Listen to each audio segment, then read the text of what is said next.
శ్రీమద్ రామాయణం రామచంద్రమూర్తి యొక్క ఆదర్శవంతమైన జీవితం గురించి 4 మాటలు చెప్పవలసినది అని పెద్దలు ఆదేశించారు. అందున విశేషించి వసంత నవరాత్రులు జరుగుతున్నటువంటి శుభ సందర్భాన్ని పురస్కరించుకొని రామచంద్రమూర్తి యొక్క ఆదర్శవంతమైన జీవితం గురించి మాట్లాడటం కన్నా జీవితానికి పరమ ప్రయోజనం ఏమిటి ఉంటుందన్న ఉద్దేశ్యం చేత దీన్ని అంగీకరించాను. ఇప్పుడో జరిగింది రామాయణం, త్రేతాయుగంలో జరిగింది. ఆనాటి పరిస్థితులు వేరు.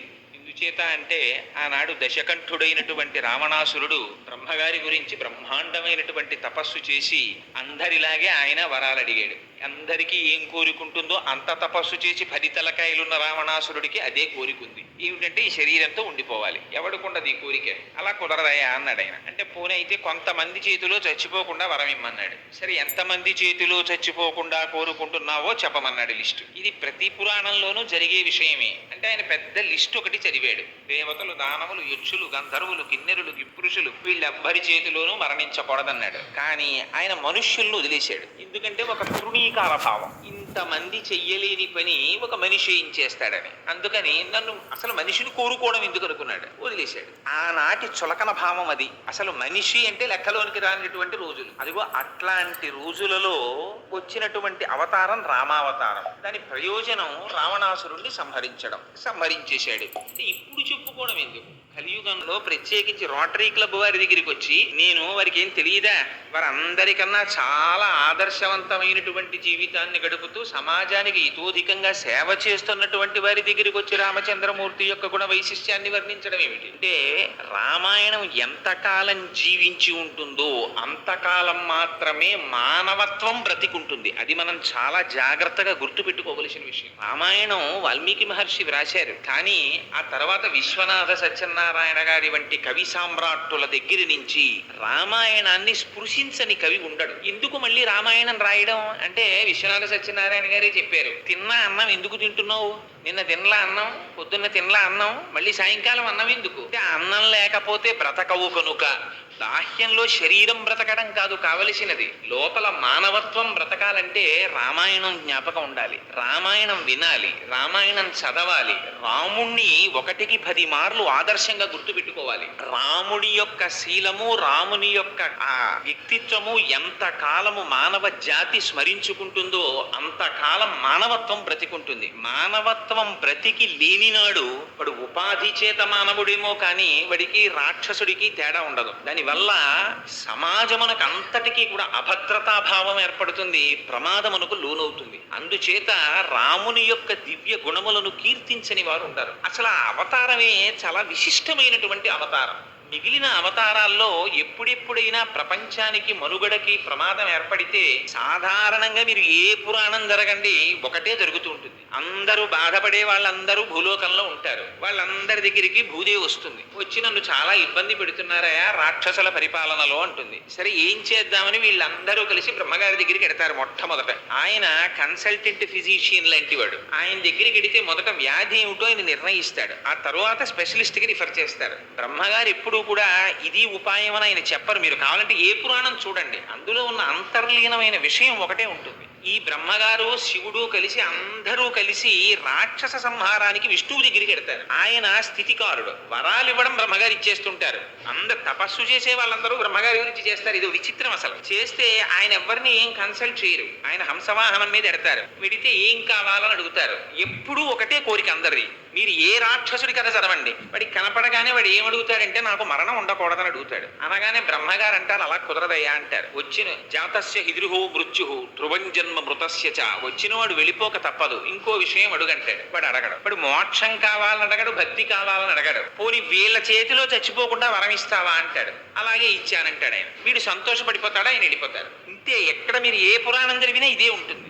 అలా రాయడం అంటే దాని వెనకాతల రహస్యం అంతా ఉంది. ఈయన వెళ్ళిపోయిన తర్వాత వాడికి గర్వం వస్తుంది. వాడు చేసింది తపస్సు, ప్రత్యక్షమైంది బ్రహ్మగారు, పుచ్చుకున్నది వరాలు, వెంటనే గర్వం వచ్చి నన్ను చంపేవాళ్ళు లేడని వాడు నిర్ణయానికి వస్తాడు. వచ్చి ఇంకక్కడి నుంచి అల్లరి ప్రారంభిస్తాడు. మొదట ఎవరి మీద కన్ను పడుతుందంటే పాపం ఇంద్రుడు ఒక ఆయన దొరుకుతాడు. అందరూ ఆ ఇంద్రుడి మీద కడతారు. వెళ్ళి ఆ ఇంద్రుడి యొక్క రాజ్యాన్ని వశం చేసుకుంటారు. ఎందుకంటే అది ఇరాక్ లాంటిది. అక్కడ ఆయిల్ ఉందని బుష్ వెళ్ళినట్టే అది అమరావతి. మీకు కథ మారుతుంది, జీవితాలు ఎప్పుడు అలాగే ఉంటాయి. అందుకని వీడి దగ్గర అస్త్ర సంపద ఉంది కాబట్టి వాడు అమరావతి మీద కడతాడు. వెళ్ళి ఇంద్రుడిని రాజ్యభ్రష్టుణ్ణి చేస్తాడు, చేసి ఆక్రమించుకుంటాడు. అప్పుడు భూలోకంలో ఉన్న వాళ్ళకి దేవలోకంలో ఉన్న వాళ్ళు కలుస్తారు. కలిసి వీళ్ళందరూ మొరబెట్టుకుంటారు స్థితికారుడైన శ్రీ మహావిష్ణువుతో, స్వామి నువ్వు ఎప్పుడు వస్తావయ్యా, ఈయన చాలా అల్లరి చేస్తున్నాడు అంటారు. ఆ లిస్ట్ ఏమిటని ఆయన బ్రహ్మగారిని అడుగుతాడు. అడిగితే బ్రహ్మగారు చెప్తారు, ఇదిగో ఏదో ఆయన అడిగాడండి, మనుష్యుడి చేతిలో చచ్చిపోను, పగల చచ్చిపోను, రాత్రి చచ్చిపోను, ఇంట్లో చచ్చిపోను, బయట చచ్చిపోను, గోల్డ్ ఉన్నవాడితో చచ్చిపోను, గోల్డ్ లేని వాడితో చచ్చిపోను, ఇలా ఓ పెద్ద లిస్ట్ అడిగాడు, ఇచ్చానంటాడు. మీరు ఎప్పుడైనా చూడండి విష్ణువు బ్రహ్మగారిని దెబ్బలాడ్డావు, నువ్వు ఎందుకు ఇచ్చావు ఈ వరాలు అసలు అని అడగడం. ఆయన ఎగ్జామ్షన్ ఆలోచిస్తాడు. ఇంట్లో చచ్చిపోకూడదు, బయట చచ్చిపోకూడదు,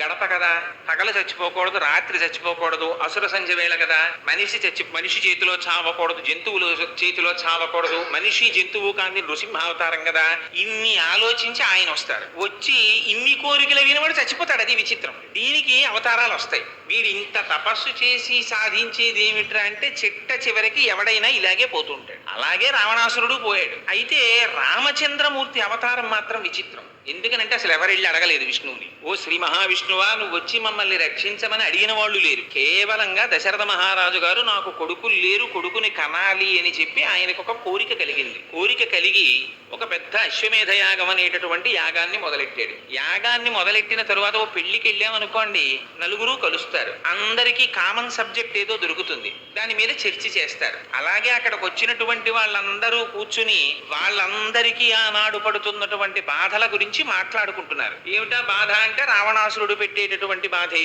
చాలా ఇబ్బంది పెట్టేస్తున్నాడండి అంటే, వాయు అన్నాడు నన్ను గట్టిగా వీచనివ్వట్లేదన్నాడు, సూర్యుడు అన్నాడు నన్ను గట్టిగా ప్రకాశించనివ్వడన్నాడు, నీరెంది నన్ను ఇంతకన్నా ప్రవహించకూడదు అంటున్నాడంది. ఇలా ఎవరి బాధలు వాళ్ళు చెప్పుకుంటున్నారు. ఇంతలో బ్రహ్మగారు వచ్చారు పైనుంచి. బ్రహ్మగారంటే ఇంటి పెద్ద. ఆయన్ని చూడగానే అందరూ లేచి నిలబడి నమస్కారం చేశారు. నమస్కారం చేసి ఓ మాట చెప్పారు, భగవంత ప్రసాదేన రావణో నామరాక్షస సర్వాన్నో బాధతే వీర్యఛాసితం తన్న శక్నుమః. స్వామి మీరు వరాలు ఇచ్చారు కదా, రావణాసురుడు మమ్మల్ని చాలా బాధ పెట్టేస్తున్నాడండి అన్నారు. అంటే బ్రహ్మగారు అన్నారు, నాకు తెలిసయ్యా, ఇచ్చింది నేనే కదా వరం, వాడు చాలా బాధ పెడుతున్నాడన్న విషయం కూడా నాకు తెలుసు, కానీ వాడిని నిర్జించడానికి శ్రీ మహావిష్ణువు వస్తారు, కంగారు పడకండి. ఎప్పుడెప్పుడు భాగవతులు బాధపడతారో ఆనాడు భగవానుడు వస్తాడు. అనేంతలో ఏతస్మిన్నంతరే విష్ణు రూపయాతో మహాద్యుతి శంఖచక్ర గదాపాణి పీతవాస జగత్పతి అన్నారు వాల్మీకి మహర్షి. అంతటా ఉన్నవాడే విష్ణువు లేకపోవడం ఉండదు. ఇప్పుడు కూడా ఉన్నాడు ఆయన, ఇదంతటా ఉన్నాడు. ఉన్నవాడే అక్కడ కనపడ్డాడు ప్రకటంగా. కరచరణాదులతో ఆవిర్భవించి వరం ఇచ్చాడు. ఏమని వరం?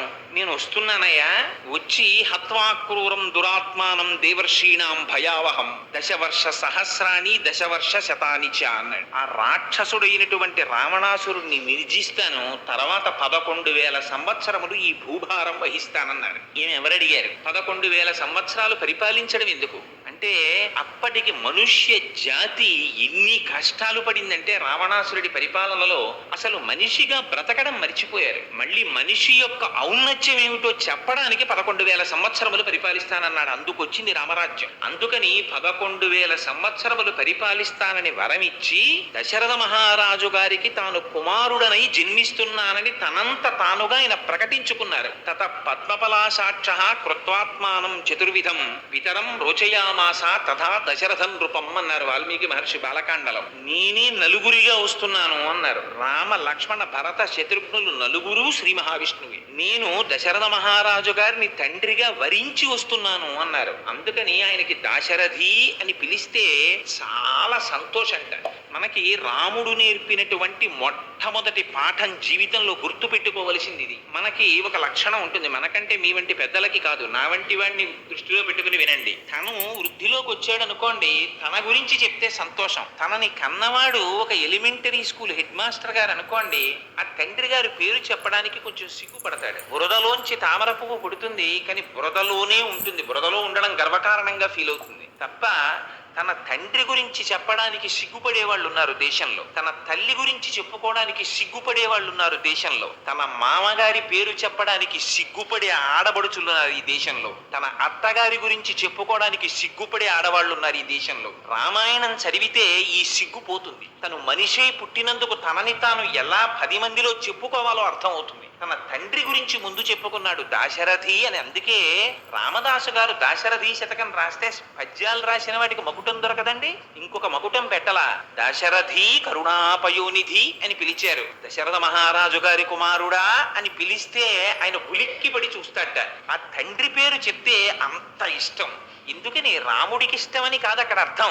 మనిషిగా పుట్టినవాడు గుర్తు పెట్టుకోవలసిన మొట్టమొదటి లక్షణం తన తండ్రిని గౌరవించడం, తన తల్లిని గౌరవించడం. అందుకే సంధ్యావందనం మీరు చేస్తే సంధ్యావందనంలో దిగ్దేవతా నమస్కారం అని ఒకటి ఉంటుంది. అందులో మాతృభ్యో నమః పితృభ్యో నమః అని తల్లికి తండ్రికి నమస్కారం చేయిస్తారు. ఈ జాతికి ఒక లక్షణం ఉంది. తన ఇంట్లో శుభకార్యం అయితే ముందు తల్లిదండ్రులకి బట్టలు పెట్టి పీటల మీద కూర్చుంటాడు. తన కొడుక్కి పెళ్లి చేస్తున్నా తల్లిదండ్రులుంటే తన పేరే వేయించుకోడు, తల్లిదండ్రుల పేరు వేయిస్తాడు శుభలేఖలో. వారు శుభలేఖలో పేరుతో ఉండి మా కుమారుడైన చిరంజీవి చాగంటి కోటేశ్వరరావు యొక్క కుమారుడు మా మనుమనికి వివాహం జరుగుతోంది, మీరు రండిని పిలుస్తారు. అలా పిలవడం తనకి అదృష్టహేతువుగా భావిస్తాడు. ఇది రామాయణం నేర్పింది, రాముడు నేర్పాడు. రామాయణం ఎందుకండి చదవడం? రామాయణం ఎందుకు వినడం? రామాయణం అంటే అసలు వాల్మీకి మహర్షి పెట్టుకున్న పేరు రామాయణం కాదు. ఆయన పెట్టుకున్న పేరు సీతాయాశ్చరితం మహత్ పౌలస్త్య వధ. ఇది ఆయన పెట్టుకున్న పేరు. కానీ దాన్ని రామాయణం చేశారు తరువాత. ఇవాళ ఏమండి సీతాయాశ్చరితం మహత్ చెప్తాను నేను అంటే అది ఏ పుస్తకం అండి అని అడుగుతారు చాలా మంది. కానీ రామాయణం చెప్తున్నారండి అంటే వెంటనే అర్థం అవుతుంది. ఎక్కడి నుంచి వచ్చింది ఈ పేరు? ఆయనము అంటే కదలిక అని అర్థం. కాలం రెండుగా కదులుతుంది. అదే ఉత్తరాయణము దక్షిణాయనము అని మనం పిలుస్తూ ఉంటాం. ఆయనం అంటే కదలిక. రాముడి కదలికట రామాయణం అంటే. ఏమిటి రాముడి కదలికకి అంత గొప్పతనం ఏమిటి? మనం కదలటల్లా, మన కాలు తీసి అలా వేస్తే కదలిక. కానీ రాముడు కదిలితే రామాయణం అని దాన్ని ప్రత్యేకం పిలిచారు. ఏం అలా పిలవడం ఎందుకు? రాముడి కదలికలో ఒక గొప్పతనం ఉంది. మన కదలిక లాంటి కదలిక కాదు రాముడి కదలిక. రాముడు ఒక కాలు తీసి వేస్తే సత్యం, ఇంకొక కాలు తీసి వేస్తే ధర్మం. సత్యాన్ని ధర్మాన్ని రెండు పాదములుగా పెట్టుకుని నడిచాడైన. ప్రతి మనిషి ఇలా నడవాలనేటటువంటిది రాముని యొక్క జీవితంలో ఉన్న సందేశం. అందుకే రాముడికి మిగిలిన వాటితో సంబంధం ఉండదు. రాముడికి కావలసింది జీవితంలో ఎప్పుడూ సత్యము ధర్మమే. ఇది ఎక్కడ ప్రారంభమైందో తెలుసా అండి విచిత్రం?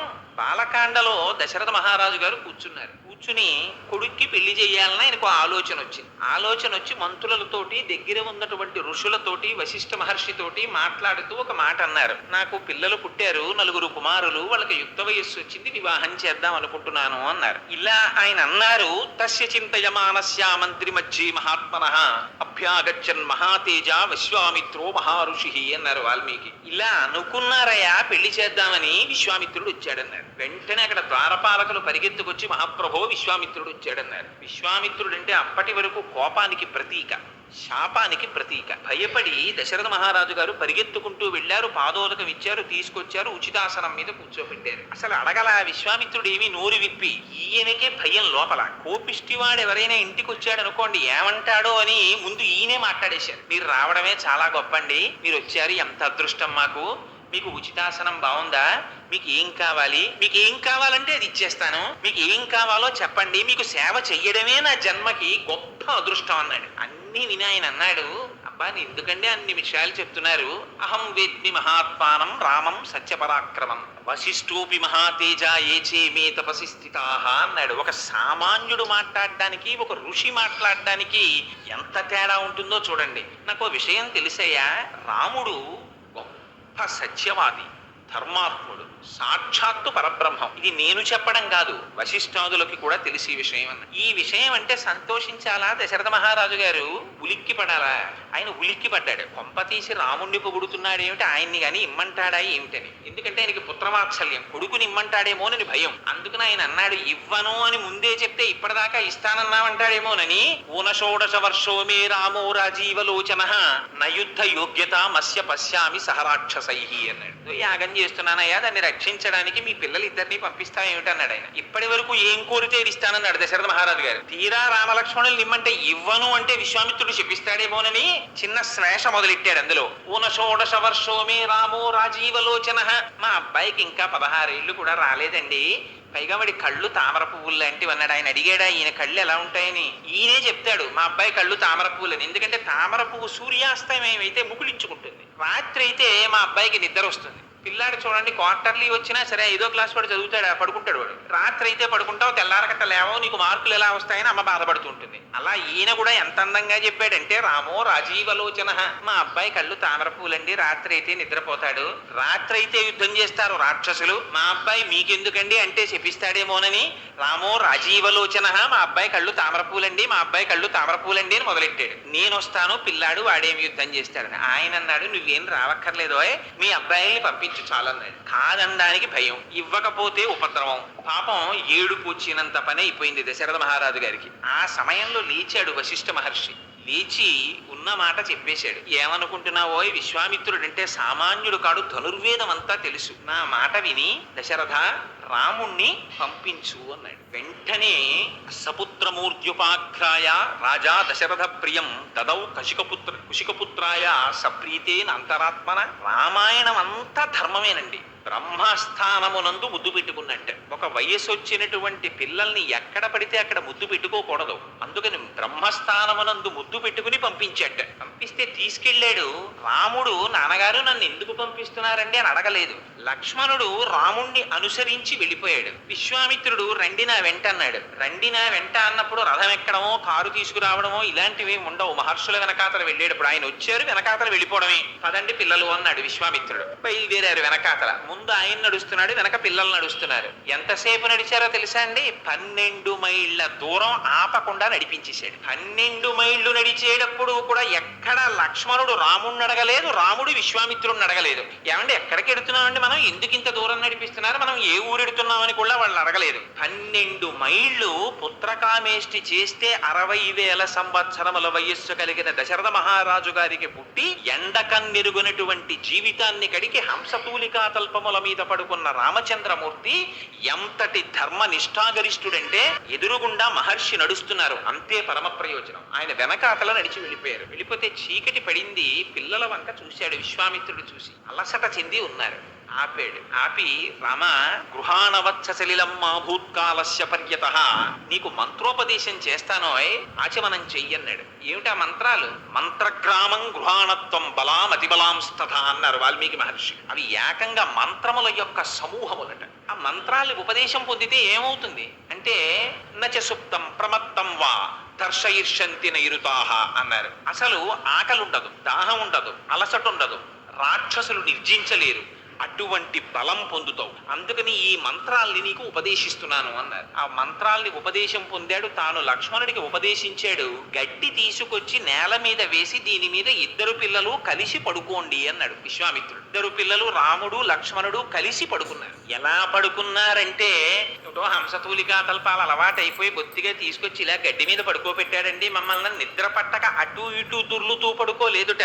ఇవాళ మహర్షి యొక్క సన్నిధానంలో పడుకునేటటువంటి అదృష్టం మాకు కలిగిందని ఆ రాత్రి అత్యంత సౌఖ్యంగా నిద్రపోయాట. ఎందుకు ఈ మాట అండం మహర్షి? నిద్ర పట్టేది ఎప్పుడు పడుతుందో తెలుసా అండి? శరీరమునకు కలిగినటువంటి బడలిక చేత నిద్ర పట్టదు. మనస్సు ప్రశాంతతని పొందితే నిద్రపడుతుంది. మనస్సు ఒక విషయమునందు రమిస్తూ ఉండిపోయింది అనుకోండి, ఇక నిద్రపట్టదు. ఆ విషయంలో ఉండిపోతుంది మనస్సు. మనస్సు నిద్రపోవడమే నిద్రపోవడం అంతే. మనస్సు ఆత్మలో తెలిపోయింది అనుకోండి, వాడు నిద్రపోయాడంటారు. మనస్సు ఇంకా తెలివిలో ఉందనుకోండి, నిద్ర పట్టలేదంటారు. ఒక్కొక్కడు హంసతూలికా తల్పం మీద పడుకున్నట్టే పడుకుంటాడు. ఇంట్లో ఏసీ ఉంటుంది, దోమలు రాకుండా చక్కగా 5 జెట్ ల్యాంపులు వెలుగుతుంటాయి, చల్లగా ఉంటుంది. 4 ఫోమ్ బెడ్లు వేసుకుంటాడు, డిస్టర్బెన్స్ ఉండదు, హాయిగా పడుకుంటాడు. రాత్రల్లా నిద్ర పట్టలేదంటాడు. ఎందుకు పట్టదు నిద్ర? ఎందుకు పట్టదంటే, మళ్ళీ భారతంలో మహానుభావుడు ధృతరాష్ట్రుడికి చెప్పేశాడు సంజయుడు, నిద్ర పట్టని వాళ్ళ లక్షణాలు ఏమిటో నేను చెప్తాను, నువ్వు వినని. అందుకని కొన్ని విషయాలు ఉన్న వాళ్ళకి నిద్రలు పట్టవు. అందుకని అంత నిద్ర పట్టకపోవడం ఏమిటి అంటే, వాడి మనస్సు నిద్రపోవడానికి ఉద్యుక్తమై లేదనమాట. కానీ గురువు వెంట వెళ్ళినటువంటి రామలక్ష్మణులకి గురువు పట్ల ఎలా ప్రవర్తించాలో మొట్టమొదట చూపించాడు రామచంద్రమూర్తి. గడ్డి వేసి పడుకోపెడితే గడ్డి మీద నిద్రపోయాడు. అంటే గురువు యొక్క శుశ్రూషలో మైమరచిపోయేటటువంటి మనస్తత్వం ఉన్నవాడు తప్ప, గడ్డి మీద నన్ను పడుకోబెట్టారు ఏమిటోనండి, ఎంత గురువు గారు అయితే మాత్రం ఏంటి ఇలా పడుకోబెట్టారు మమ్మల్ని, రాజకుమారులం మేము ఇలా పడుకుంటామా అని అడిగినవాడు కాడు. ఇది రాముడి లక్షణం. గురువుల వెంట వెళ్ళినప్పుడు ఎలా ప్రవర్తించాలో చూపించినటువంటి వాడు రామచంద్రమూర్తి. ఆయన జీవితం అంతా సత్యధర్మాలే. పడుకున్నారు. కౌసల్యా సుప్రజారామ పూర్వా సంధ్యా ప్రవర్తతే ఉత్తిష్ట నరశార్దూలా కర్తవ్యం దైవమాత్మికమ్మ. నిద్ర లేపడంలో అందం చూడండి. ఉత్తిష్ట కౌసల్య సుప్రజారామ లేవబోయ్ నిద్ర అని లేపారు. కానీ లేపినది ఎందుకు లేపారు? పిల్లవాణ్ణి నిద్ర లేపడంలో ఎలా నిద్ర లేపాలో విశ్వామిత్రుడు చూపించాడు. ఎందుకు నిద్ర లేవాలో రాముడు చూపించాడు. నిద్ర లేవడం న్యూస్ పేపర్ చదవడానికి కాదు, నిద్ర లేవడం కాఫీ తాగడానికి కాదు, నిద్ర లేవడం ఇవాళ ఎటువంటి చండాలం పనులు చేయాలో ఆలోచించుకోవడానికి కాదు. ఇలా లేచిన వాడు ఉన్నాడు, రావణాసురుడు నిద్రలేస్తుంటాడు. దీన్ని చూపిస్తారు మహర్షి. వాడు నిద్రలేస్తూనే హా సీత అంటూ మొహం కూడా కడుక్కోకుండా అశోకవనానికి వెళ్ళాడు. ఈయన నిద్రలేస్తూ విశ్వామిత్రుడు చూపిస్తాడండి.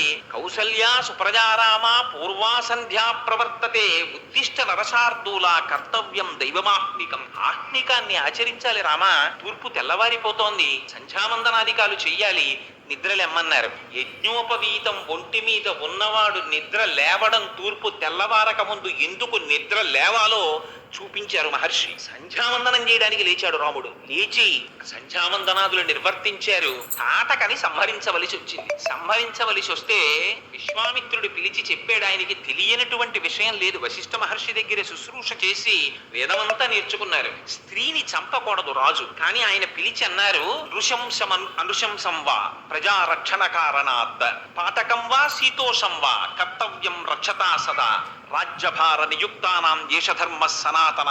ఇంతే చెప్పాడు విశ్వామిత్రుడు. ఈ పని చెయ్యడం వల్ల నృశంసం అనుశంసం వా, దాని వల్ల పేరు రావచ్చు, అది చాలా అసహ్యకరమైన పని అయ్యి ఉండొచ్చు. కానీ రాజ్యభార నియుక్తానాం దేశధర్మ సనాతన, రాజ్యభారాన్ని వహించినటువంటి రాజు ఈ చేసేటటువంటి పని కృత్యమా అకృత్యమా అని ఆలోచించకుండా ప్రజల్ని రక్షించడం కోసం గోబ్రాహ్మణ హితార్థాయ దేశస్యాయ సుఖాయ చ సంహరించవలసినది. అందుకని స్త్రీ అని చూడకు రామ, సంహరించు అన్నాడు. అంటే రాముడు ఏమన్నాడో తెలుసా అండి? ఒక్కటే మాట చెప్పాడు. పితుర్వచన నిర్దేశాత్ పితుర్వచన కారణాత్ వచనం కౌశకస్యేతి కర్తవ్యమని శంకయ. మహర్షి, నాకు మా నాన్నగారు మీ వెంట వెళ్ళమని చెప్పారు. మీరు ఏం చెయ్యమని చెప్తే అది చెయ్యమని చెప్పారు. పితుర్వచన నిర్దేశాత్ పితుర్వచన కారణాత్. ఇది రాముడంటే. తండ్రి చెప్పినటువంటి మాట చెయ్యడానికి కొడుకున్నాడు తప్ప తండ్రి ఒక పని చెయ్యమని పంపించిన తరువాత తన స్వప్రజ్ఞతో ఆలోచించిన వాడు కొడుకు కాడు. పితుర్వచన నిర్దేశాత్ పితుర్వచన కారణాత్ వచనం కౌశికస్యేతి. మహర్షి పక్క నుండి చెప్తున్నారు, గురువులు చెప్తున్నారు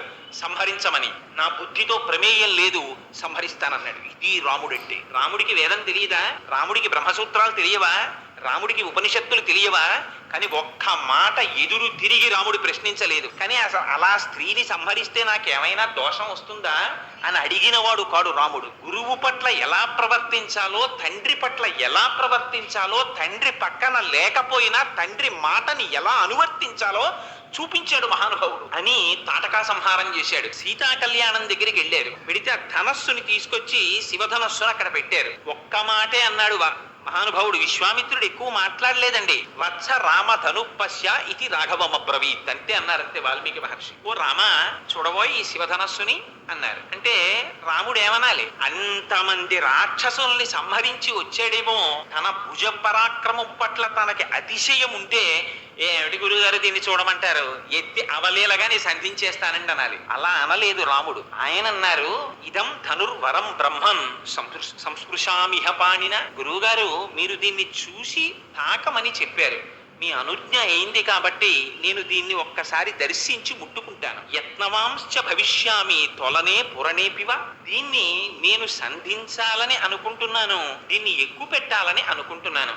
మీరు నాకు అనుజ్ఞ ఇవ్వవలసింది అన్నాడు. ఈ రాముడి వినయ సంపత్తి. తాను ఇంత రాక్షస సంహారం చేసి వచ్చాడు, అయినా ఆయనలో ఇంత అతిశయం ఉండదు. గురువు దగ్గర ఎలా మాట్లాడాలో, తాను ఏం చేసినా అది గురువుల వైభవం అని ఎలా ప్రవర్తించాలో ఈ జాతికి నేర్పాడండి మహానుభావుడు రామచంద్రమూర్తి. అంటే విశ్వామిత్రుడు అన్నాడు, ఆయన బ్రహ్మర్షి. సౌందర్యలహరిలో శంకర భగవత్పాదాచార్యులు అంటారు, జపో జల్ప శిల్పం సకలమపి ముద్రా విరచన అని. బ్రహ్మర్షి స్థితిని పొందినటువంటి వాడు చెయ్యిలా అన్నాడు అనుకోండి, అది ముద్ర అయిపోతుంది. నోటి వెంట ఒక మాట అన్నాడు అనుకోండి, అది సత్యం అయిపోతుంది. ఆయన తిన్నాడు అనుకోండి, యజ్ఞం అయిపోతుంది. ఆయన పడుకుంటే సమాధి అయిపోతుంది. అటువంటి బ్రహ్మర్షి రామ శుభం భూయా ఎక్కుపెట్టు అన్నాడు అనుకోండి, అది సత్యం అయిపోతుంది. గురువు దగ్గర ఆశీర్వచనాన్ని ఎలా పొందాలో వినయ సంపత్తితో రాముడు నేర్పాడు. అలాగే అన్నాడంతే విశ్వామిత్రుడు. ఎక్కువ పెట్టాడు, ధనస్సు విరిగిపోయింది. విరిగిపోతే ఆశ్చర్యకరమైన విషయం ఏమిటంటే మిగిలిన కవులు ఎలా వర్ణించారంటే సీతాస్వయంవరం జరుగుతోంది, ఏదో ధనస్సు విరిచేశాడు, వెంటనే సీతమ్మ తెచ్చి రాముడి మెళ్ళలో దండ వేసేసిందని చెప్తారు. వాల్మీకి మహర్షి అలా చెప్పలేదండి. బాలకాండలో ధనస్సుని విరిచేయగానే జనక మహారాజు గారు సింహాసనం నుంచి లేచి ఒక అద్భుతమైన మాట అన్నాడు. అత్యద్భుతమచింత్యంచ అతర్కితమిదమ్య. ఏమి పరాక్రమం అయ్యా రాముడిది! ఎవరు శివధనస్సుని ఎక్కువ పెడతారో వాళ్ళకి పిల్లనిస్తానని మాటనిచ్చాను, అందుకని నా కూతుర్ని రాముడికి ఇస్తాను, కానీ ఈ మాట దశరథ మహారాజు గారికి కబురు చేస్తానన్నాడు. ఇది మనం నేర్చుకోవలసిన విషయం. తాను ఎంత గొప్పవాడు కానివ్వండి, తాను ఎంత చదువు చదవనివ్వండి, తను ఎంత పెద్ద ఉద్యోగంలోకి వెళ్ళనివ్వండి, తన భార్యని తానించుకున్న నాడు, తన భర్తని తానించుకున్న నాడు వాడు మళ్ళీ ఎల్కేజీకి వచ్చేసినట్టు లెక్క. ఎందుచేత ఎంత స్థితికి వెళ్ళినప్పటికీ తన తల్లిని, తన తండ్రిని, తన గురువుని జ్ఞాపకానికి తెచ్చుకున్నవాడు, ఒక్కొక్క మెట్టు ఎక్కుతున్నవాడు 99 మెట్లెక్కి నాచు మెట్టు మీద కాలు వేసి జారిపోయిన వాడితో సమానం. తండ్రి గౌరవాన్ని నిలబెట్టాడు రామచంద్రమూర్తి. జనకుడు దశరథ మహారాజు గారి ప్రతిష్టని నిలబెట్టాడు. తండ్రికి కబురు చేశారు. ఆ దశరథ మహారాజు గారు వచ్చారు. వచ్చి ఏమి మాట్లాడుకున్నారో తెలుసా అండి? దశరథ మహారాజు గారు, జనక మహారాజు గారు ఇద్దరు సింహాసనాల మీద కూర్చుని, ఏమండి మీకెంత రాజ్యం ఉంది, మీకెంత రాజ్యం ఉంది, మీ కోశాగారంలో ఎంత డబ్బు ఉంది, మీ కోశాగారంలో ఎంత డబ్బు ఉంది, మీకు పిల్లలెందరు, మాకు పిల్లలెందరు, ఇవి మాట్లాడుకోలేదు. అసలు వాళ్ళిద్దరూ మాట్లాడుకోలా, పురోహితులు మాట్లాడారు. ఎందుకంటే ఆశ్చర్యం ఏమిటంటే పురోహితుడు అన్నవాడు అబద్ధం ఆడకూడదు. ఎంత ఋషులో చూడండి, యువతల పక్కన విశ్వామిత్రుడున్నాడు, వశిష్ఠుడున్నాడు, అటు పక్కన సాక్షాత్తుగా శతానందుల వారు ఉన్నారు, గౌతమ మహర్షి యొక్క కుమారుడు. ఆయన జనక మహర్షి వంశాన్ని చెప్పారు, ఈయన దశరథ మహారాజు గారి వంశం చెప్పారు. ఈ వంశమునకు ఈ వంశము సరిపోయిందన్నారు. చూడవలసినది అది. మనకి నేర్పిందండి రామాయణం, ఎలా బ్రతకాలో నేర్పింది. మేము 70,000 మీద ఉన్నాం, వాళ్ళ అంతలో ఉన్నారా అని అడిగినది రామాయణం కాదు, అది మన జాతి కాదు. వాళ్ళు ఎంతలో ఉన్నారని అడగడం, వాళ్ళకి ఆడపిల్లలు ఉన్నారండి అంటే అది ఒక పెద్ద డిస్క్వాలిఫికేషన్ గా భావించడం. ఆడపిల్లలందరూ పెళ్లిళ్ళై దూరంగా వెళ్ళిపోయారా, వాళ్ళకి ఇచ్చేవన్నీ ఇచ్చేశారా, ఒక్కతే ఆడపిల్ల అయితే అన్ని అమ్మాయికే వస్తాయన్నమాట. నాన్నగారికి ఏమైనా కొంచెం దీర్ఘకాలిక అనారోగ్యం ఉంది, ఎంత తొందరగా పోతారో అని ఆనందంగా మాట్లాడిన మాటలు రామాయణాన్ని నమ్ముకున్న జాతి మాటలు కావు అవి. వాళ్ళు మాట్లాడుకున్నవి ఎంతసేపు వంశాలు చూశారంతే. చూసి కన్యాదానం చేస్తూ ఎంత గొప్ప మాట అన్నాడో తెలుసా అండి జనకుడు? ఇయం సీత మమ సుత సహధర్మచిరీతవ ప్రతీచ్ఛ చైనాం భద్రంతే పాణిం గృహ్ణీష్వపాణిన పతివ్రత మహాభాగ ఛాయేవానుగత సదా. రామ, ఈ పిల్లని నీకు ఎందుకు ఇస్తున్నానో తెలుసా? అమ్మయ్య, మా అమ్మాయిని నువ్వు చేసుకుంటున్నావని తాబేదారుగా నిలబడి మాట్లాడలేదు జనక మహర్షి, తలెత్తుకుని మాట్లాడాడు. ఇయం సీత, ఈవిడ సీత.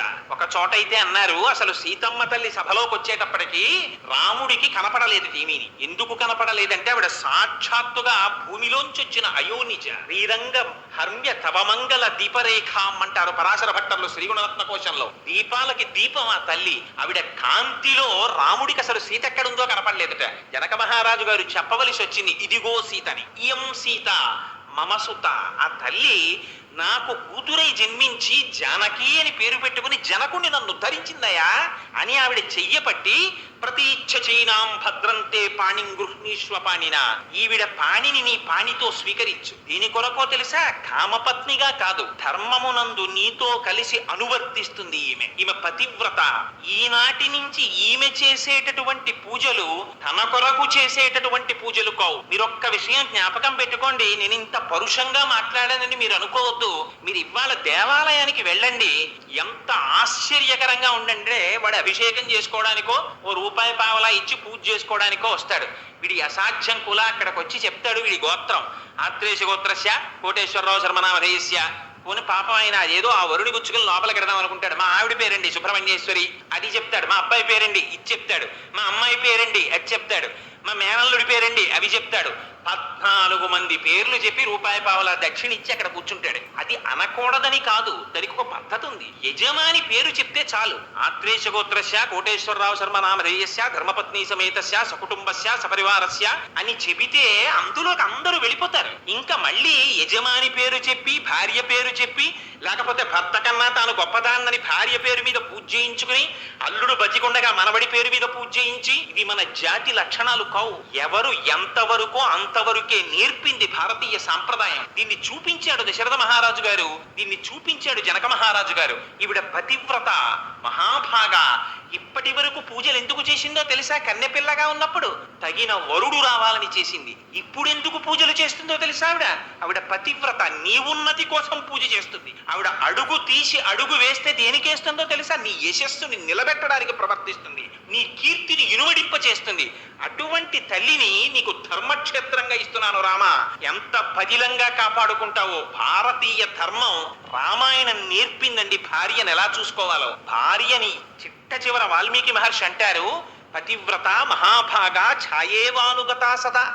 నీడ మనిషిని ఎలా అనువర్తిస్తుందో అలా అనువర్తిస్తుందయా సీతమ్మ నీతో అని ఇచ్చారు. పాణిగ్రహణం చేశాడు. సీతమ్మ తల్లితో రామచంద్రమూర్తి అంత సంతోషంగా ఎందుకుండేవారోట తెలుసా అండి? దానికి కారణం చెప్పారు. దారాహ పితృకృతాయితి అన్నారు వాల్మీకి మహర్షి. ఎప్పుడు అనుకునేవారట రాముడు, నాకు చిన్నతనంలో నేను ఏం తినాలో మా నాన్నగారు నిర్ణయించారు, నేను ఏం చదువుకోవాలో మా నాన్నగారు నిర్ణయించారు, నాకు ఎవరు గురువుగా ఉండాలో మా నాన్నగారు నిర్ణయించారు, నేను ఏమి పొందాలో మా నాన్నగారు నిర్ణయించారు. అటువంటి వారు నా జీవితం పండించుకోవడానికి ఎటువంటి వ్యక్తి నాకు సహధర్మచారిణిగా రావాలో వారికి తెలియదా? అటువంటి తండ్రి చేత నిర్ణయింపబడిన కాంత ఈమె అని దారాహ పితృకృతాయితి. మా తండ్రి అయిన దశరథ మహారాజు గారి చేత నిర్ణయింపబడిన యోగ్యురాలైన భార్య అని గౌరవించారట సీతమ్మ తల్లిని. భార్యని గౌరవించడానికి హేతువు ఏదో రామాయణం నేర్పింది. తన తండ్రి చేత నిర్ణయింపబడినటువంటి వివాహం. ఇవాళ మన జాతి ఎంత దౌర్భాగ్యానికి వెళ్ళిపోయిందంటే, వీడే పెళ్లి కార్డు వేసుకుంటాడు, తల్లి తండ్రి లేని అనాథ వేసుకున్నట్టు. ఐ ఇన్వైట్ ఏమిటి అంటే వీరికి ఎవరు లేరా? అది కూడా సైడ్ హెడ్డింగ్లే. పోనీ ఆ పిలవడంలో కూడా ఏతత్ శుభముహూర్తమునకు పెద్దలు నిశ్చయించినారు కాన తామెల్లరూ విచ్చేసి మదర్పిత చందన తాంబూలాది సత్కారములను స్వీకరించి మమ్మ ఆనందింపచేయ ప్రార్థన గౌరవంగా పిలవడం అది లేదు ఇప్పుడు. సుముహూర్తం 7 గంటల 2 నిమిషాలు మే 13 వేదిక ఫలానా చోటు, విందు నా బొంద, ఏదో ఫలానా చోటు అడుక్కు తినేవాళ్ళ నువ్వు వస్తే మేము పెడతాం. ఆ వచ్చిన వాడు అక్షతలు వెయ్యక్కర్లేదు. వాడు ఎందుకు వస్తాడంటే బఫేకి వస్తాడు. రాగానే వాడి చేతిలో పళ్ళెం పెడతారు. వాడు అన్నార్తితో వచ్చిన వాళ్ళ పళ్ళెం అందుకుని అక్కడ పెట్టేటటువంటి వాడి దగ్గరికి వెడితే వాడు 2 చేతులతో సవ్యసాచిలా ఈ చేత్తో పప్పు, ఈ ఎడం చేత్తో అన్నం వాడి విస్తట్లో ఇలా పారేస్తాడు పళ్ళెంలో. అది అట్టుకుని వాడి చెప్పులతో మూల నిలబడి అది ఇది కలుపుకు తింటూ ఉంటాడు. మళ్ళీ వాడికి ఆకలేస్తే మళ్ళీ ఏ పదార్థం ఎక్కడ పెడుతున్నారో అక్కడికి వెళ్ళి నిలబడతాడు. మళ్ళీ వాడికి వేస్తారు, వాడు తెచ్చుకు తింటాడు. ఇది శుభలేఖ అలా అయింది. కానీ ఆనాడు జరిగినటువంటి వివాహాలు, ఆనాడు జరిగినటువంటి సాంప్రదాయాలు అటువంటివి కావు. ఎంత గౌరవంగా ప్రవర్తించాలో నేర్పింది రామాయణం, నేర్పాడు రామచంద్రమూర్తి. అందుకని దారాహ పితృకృత, ఇది మా నాన్నగారు చేసిన పెళ్ళయ్యా, మా నాన్నగారు ఇచ్చినటువంటి భార్య అని గౌరవించాట భార్యని, సీతమ్మ తల్లిని. అయితే తండ్రి గారు నిర్ణయించినంత మాత్రము చేత గౌరవింపబడినది కాదుట, మామగారు చేసిన నిర్ణయం సక్రమమైనదేని నిరూపించిందిట సీతమ్మ. ఎలా నిరూపించింది అంటే గుణాఛాపి అన్నారు వాల్మీకి మహర్షి. తన గుణముల చేత, తన ప్రవర్తన చేత రామునికి యోగ్యమైన ఇల్లాలిని అని నిరూపించిందిట సీతమ్మ. అలా సీతారాములంటే ఇద్దరు కలిసి నడిచారట. ఆశ్చర్యం ఏమిటో తెలుసా అండి? రాముడికి సర్వకాలముల యందు కావలసినది ధర్మమే. హాయిగా వైవాహిక జీవితాన్ని గడుపుతున్నాడు ఆయన. ఎప్పుడూ తండ్రి గారిని ఏమీ అడగలేదు. ఒకనాడు దశరథ మహారాజు గారు తొందరపడిపోయి తనంత తాను ముహూర్తాలు పెట్టేసుకుంటుంటాడు. ఆయనకు అదో అలవాటు దశరథుడికి. ఒకనాడు సభ తీర్చాడు. సభికులందరూ కూర్చున్నారు. కూర్చున్న తర్వాత వాళ్ళందరినీ పిలిచి చైత్ర శ్రీమాన్ అయం మాస పుణ్య పుష్పితకానన యవ్వరాజ్యాయ రామస్య సర్వం మే ఉపకల్ప్యతాం. ఇది చైత్రమాసం, చాలా శుభప్రదమైనటువంటి మాసం.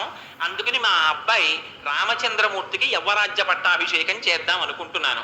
నాకు ఈ మధ్య పీడకలలు వస్తున్నాయి, ఆ పీడకలలు వస్తే ఎక్కువ కాలం జీవించడం చెప్తారు, అటువంటి దుర్నిమిత్తాలు కనపడుతున్నాయి, యోగ్యుడైన కుమారుడు ఉన్నాడు కనుక వాడికి యవ్వరాజ్య పట్టాభిషేకం చేసేద్దామని అనుకుంటున్నాను, మీ అందరికీ మనస్సుల్లో ఉన్న మాట నిష్కర్షగా చెప్పండి అన్నాడు. ఇది ధర్మం అంటే. తనకి పెద్ద కుమారుడని పట్టాభిషేకం చేయలే, రాముడికి అటువంటి యోగ్యత ఉన్నదో లేదో సభికుల్ని అడిగాడు దశరథ మహారాజు గారు. వాళ్ళన్నారు, అలా అడగగానే యవ్వరాజ్యాయ రామస్య సర్వం మేవ ఉపకల్ప్యతాం అంటే ఇచ్ఛామోహి మహాబాహుం రఘువీరం మహాబలం గజేన మహతాయాంతం రామం ఛత్రవృతాననం అయోధ్యకాండ. వాళ్ళన్నారు, ఇంకా ఎప్పుడో చేస్తానంటా ఏమిటయా దశరథ మహారాజా, ఎప్పుడెప్పుడు నీ కొడుకు ఏనుగు మీద అంబారీలో ఊరేగుతాడా అని మేము ఎదురు చూస్తున్నాం, తొందరగా చేయవయ్యా పట్టాభిషేకం అన్నారు. అంటే దశరథుడు వెంటనే ఒప్పేసుకున్నారని చెప్పేసి సంతోషంగా లేచి వెళ్ళిపోలేదండి. ఆయన అన్నాడు, ఒరేయ్ మిమ్మల్ని నేను 60,000 సంవత్సరాలు పరిపాలించాను, మిమ్మల్ని కన్న బిడ్డల్లా చూశానురా,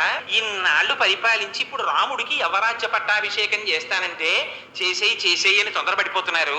నా పరిపాలనలో మీకు వచ్చిన కష్టం ఏమిటి, రాముడు వస్తే మీకు వచ్చే సుఖం ఏమిటి చెప్పండి రా అన్నారు. ఇది రాముడి ధర్మబద్ధతకి వాల్మీకి మహర్షి ప్రజల చేత ఇప్పించిన తీర్పు. యువరాజు అవడానికి కావలసినటువంటి లక్షణములతో కూడిన వాడై రాముడు ప్రవర్తించాడా లేదా, ఇది ఎవరు నిర్ణయించాలి? తండ్రి కాదు నిర్ణయించవలసినది. ఇది నిర్ణయించవలసిన వారు వాల్మీకి మహర్షి కాదు, ఇది నిర్ణయించవలసినటువంటిది వశిష్ఠుడు కాడు, ఇది నిర్ణయించవలసినది కౌసల్య కాదు, ప్రజలు నిర్ణయించాలి. నిర్ణయించడంలో కూడా అందులో తెలివైన వాడు టక్కరివాడు లేచి చెప్పడం కాదు.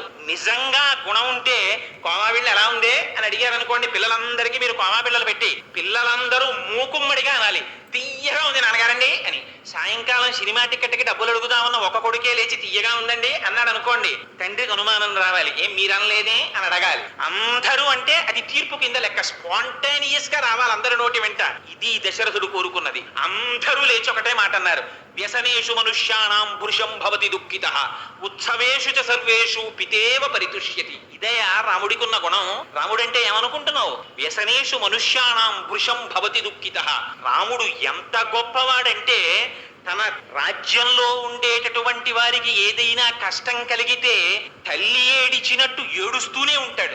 తన రాజ్యంలో ఉన్న ప్రజలకి సుఖం కలిగితే తండ్రి ఆనందించినట్టు ఆనందిస్తాడన్నాడు. ఏమిటి తల్లి ఏడిచినట్టు ఏడవడం ఏమిటి, తండ్రి ఆనందించినట్టు ఆనందించడం ఏమిటి? ఈ రెండు తల్లి ఆనందించదా, తండ్రి బాధపడడా? మరి ఇలా ఎందుకు మాట్లాడినట్టు? దీనికి మహానుభావులు అప్పలాచార్య స్వామి వారు అద్భుతమైన వ్యాఖ్య రాశారు ఈ శ్లోకానికి. ఆయన అన్నారు, తల్లి ఏడవడం అంటే ఎప్పుడూ ఏడుస్తూనే ఉంటుంది పిల్లాడికి వచ్చిన కష్టానికి. దానికి ఎంత గొప్ప ఉదాహరణ రాశారంటే, ఒకనాడు ఒక తల్లి ఒక చంటి పిల్లవాడిని ఒళ్ళో పెట్టుకుని పక్క ఇంటి ఆవిడ వచ్చి మాట్లాడుతుండగా కబుర్లలో ఉండిపోగా ఈ పిల్లవాడు పాకుతూ వెళ్ళి పక్కనే ఉన్నటువంటి బావిలో పడిపోయాడు. ఈ తల్లి పక్కనున్న ఆవిడతో మాట్లాడుతూ పిల్లవాడు పడిపోయాడనేటటువంటి విషయాన్ని తర్వాత గమనించినదై పెద్ద పెట్టిన కేకలు వేస్తే ఇరుగు పొరుగు వారు వచ్చి ఆ పిల్లవాడిని పైకి తీశారు, వాడు రక్షింపబడ్డాడు. ఒక 25 సంవత్సరముల తర్వాత ఏ తల్లితో కబుర్లాడుతుండగా ఈ పిల్లవాడు నూతులో పడిపోయాడో ఆ తల్లి మళ్ళీ ఒకనాడు ఇంకొక ఊర్లో వీళ్ళకి తటస్థించింది. ఓహో నువ్వా అంటే నువ్వా అనుకుని ఇద్దరు మళ్ళీ ఈవిడింటికి వచ్చారు, కూర్చున్నారు, అరుగు మీద మాట్లాడుకుంటున్నారు. 25 సంవత్సరముల క్రితం పిల్లవాడిగా ఉండగా నూతిలో పడిపోయిన వాడు ఇప్పుడు అంత వాడై పెద్ద సూటు బూటు హ్యాటు వేసుకుని కారులో తిరిగి ఇంట్లోకి వెళ్ళిపోతున్నాడు. ఈ కూర్చున్న అమ్మలక్కంది, అమ్మా ఆనాడు మన ఇద్దరం మాట్లాడుకుంటూ ఉండగా నూతిలో పడిపోయిన వాడు వీడే గదు అని అడిగిందిట. అవునమ్మా, నా అదృష్టం బాగుండి బతికి బట్ట కట్టాడు, కానీ ఆనాడు నీతో మాట్లాడటంలో పిల్లవాడి సంగతే మరిచిపోయానని ఇప్పుడు తల్లి కళ్ళమ్మటి నీళ్లు ఎట్టుకుని కళ్ళు ఒత్తుకుంటుందిట. అప్పుడెప్పుడో నూతిలో పడిపోతే ఇప్పుడు కళ్ళు ఒత్తుకోవడం ఎందుకు అంటే, ఆనాడు తాను ఆదమరచి ఉండడం చేత పిల్లవానికి కలిగినటువంటి దుఃఖానికి ఇప్పటికీ తల్లి బాధపడుతూనే ఉంటుంది. ఇది పురుషం భవతి దుఃఖితః, తల్లికుండే లక్షణం. పితేవ పరితుష్యతి, తండ్రి తాను సుఖపడాలని కోట, తన కొడుకు సుఖపడితే చాలట, తాను సుఖపడినట్టు ఫీల్ అవుతాడు. వాడు వాలంటరీ రిటైర్మెంట్ పట్టేస్తాడు, ఉన్న ఫ్లాట్ అమ్మేస్తాడు, కొడుక్కి వీసా తీసుకొస్తాడు, అమెరికా పంపించేస్తాడు. అమెరికా వెళ్ళిపోయినటువంటి కొడుకు 2 సంవత్సరాలైనా వెనక్కి రాకుండా, నాన్నగారు చాలా మంచి ఉద్యోగం వచ్చింది, ప్రమోషన్ మీద ప్రమోషన్, ఇప్పుడు 10 రోజులు సెలవు పెట్టానంటే చీఫ్ ఎగ్జిక్యూటివ్ పోస్ట్ పోతుంది, నేను రావట్లేదు, నాకో కారు మా ఆవిడకో కారు 2 కార్లు కొనుక్కొని బ్రహ్మాండమైన ఫ్లాట్ కొనుక్కున్నానండి, ఏసీ కారులో ఎండలో వెడుతూ మీకు ఉత్తరం రాశాను, వెనక సీట్లో కూర్చుని మీరు సంతోషించవలసింది అని కార్డు రాస్తే రోహిణీ కార్తిలో ఈ ఉత్తరం వాడి ఇంటికి వస్తే పెంకుటింట్లో ఉన్న తండ్రి ఈ కార్డు అట్టుకుని నెత్తి మీద ఆచ్ఛాదనం వేసుకుని ఎదురింట్లో పడుకున్న వాళ్ళని నిద్రలేపి కార్డు చూపించి సంతోషపడిపోతాడు. ఈయన ఎక్కాడా ఏమైనా కారు, ఈయనకెందుకు సంతోషం, ఈయన ఎక్కక్కర్లా, తన కొడుకు ఎక్కితే చాలు ఈయన సంతోషపడిపోతాడు. పితేవ పరితుష్యతి, ఇది తండ్రికి ఒక్క ఒక్కడికే ఉంటుంది ఈ లక్షణం. ఈ రెండు రాముడిలో ఉన్నాయా.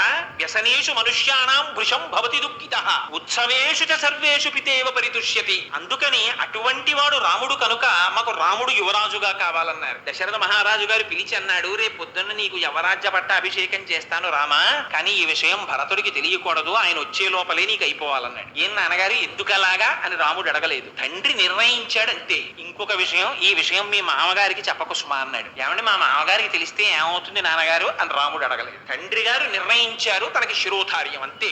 ఎప్పుడు చెప్పాడు ఈ మాట? పితుర్వచన నిర్దేశాత్ పితుర్వచన కారణాత్. తండ్రి ఏం చెప్తే అది చేయడానికి కొడుకు అంతే రాముడి దృష్టిలో. ఆయన అడగలేదు. రాత్రి ఉపవాసం చేసి రేపు పొద్దున్న రా అన్నాడు. రాత్రి వెళ్ళాడు, భార్యతో కలిసి ఉపవాసం చేసి పూజా మందిరంలో పడుకున్నాడు. మరునాడు ఉదయం లేచాడు. రామాయణం ఎంత ధర్మం అంటే, శుభకార్యం మీద భర్త వెడుతుంటే భార్య భర్తతో పాటు గడప దాటి బయటికి వచ్చి సాగనంపకూడదు, ఆ కార్యం నెరవేరదు శుభకార్యం. అందుకని సీతమ్మ తల్లి గడప దాటి బయటికి రాకుండా గడప లోపల ఉండి రాముణ్ణి సాగనంపింది. సాగనంపితే రామచంద్రమూర్తి వచ్చారు. మొదలు నరికేసిన చెట్టులా పడిపోయి ఉన్నాడు హంసతులికా తల్పం మీద దశరథ మహారాజు గారు. కైకేయి ఒక్కతే కూర్చుని ఉంది. అమ్మా నాన్నగారు యవ్వరాజ్య పట్టాభిషేకం చేస్తానన్నారు, తండ్రి గారికి నమస్కారం చెయ్యాలనుకుంటున్నారు, ఏరమ్మా అని అడిగింది. అడిగితే ఆవిడంది, లేదోయ్ రాత్రి 2 వరాలు అడిగాను మీ నాన్నగారిని, ఆ వరాలు విన్నప్పటి నుంచి ఇలా పడిపోయాడు మీ నాయన, ఏమడిగావమ్మా అన్నాడు రాముడు. నవపంచ వర్షాణి దండకారణ్యమాశ్రిత చీరాజన జటాధారి రామో భవతు తాపసః అభిషేక సమారంభో రాఘవస్యోపకల్ప్యతాం అనేనైవాభిషేకేన భరతో విభిషిచ్యతాం. 14 సంవత్సరాలు నువ్వు నారచీరలు కట్టుకుని పాదుకలు కూడా లేకుండా పల్లేరుకాయలు ఉన్నటువంటి దండకారణ్యంలో కాలినడకన 14 సంవత్సరాలు వైఖానస వృత్తిలో జీవితాన్ని గడపాలి. ఇదే ముహూర్తానికి మీ తమ్ముడు భరతుడికి పట్టాభిషేకం జరగాలి. ఈ 2 వరాలు కోరుకున్నానన్నాడు. మీరొక్కసారి ఆలోచించండి. యవ్వరాజ్య పట్టాభిషేకం చేస్తారని మనసులో అనుకున్నటువంటి వ్యక్తి తండ్రి దగ్గరికి వెళ్ళినప్పుడు తల్లి ఇటువంటి మాట మాట్లాడితే ఇంకొకడైతే ఏమైపోతాడు? మళ్ళీ కళ్ళు తెరిచి చూసేటప్పటికి ఇంటెన్సివ్ కేర్ యూనిట్ హే ధిమాం ఋషిభిః తుల్యం కేవలం ధర్మమాస్థితం. అంతే రాముడు అన్నది. అమ్మా నన్ను ఇంతేనా అమ్మా నీకు తెలుసున్నది? మా అమ్మ కౌసల్య నన్ను ఎలా పెంచిందో నువ్వు అలా పెంచావు కదమ్మా, నాకేం కావాలి? నేను ఋషి లాంటివండి. నాకు నాన్నగారి మాట నెరవేర్చడం ఒకటే కావాలి. నాన్నగారు రాజ్యం పట్టం కట్టుకోమంటే నిన్నటి రోజున ఎందుకని నేను అడగలేదు. ఇవాళ నాన్నగారు అరణ్యవాసం చేయమంటే అలాగే వెళ్ళిపోతాను, చాలా సంతోషంగా వెళ్ళిపోతాను. ఒక్కసారి మా అమ్మకి నమస్కారం చేసి వెళ్ళిపోతాను. కానీ అమ్మా నేను ఒక్క విషయం అడుగుతున్నాను, ఏమనుకోకు. నన్ను 14 ఏళ్లు అరణ్యవాసానికి పంపించడానికి, భరతుడికి పట్టాభిషేకం చెయ్యడానికి నాన్నగారిని నువ్వు 2 వరాలు అడిగావా? ఎందుకమ్మా అడగడం? నువ్వు పిలిచి రామా 14 ఏళ్లు అరణ్యవాసానికి వెళ్ళిపో అంటే నేను వెళ్ళిపోనమ్మా. దీనికి 2 వరాలు అడగడం ఎందుకమ్మా?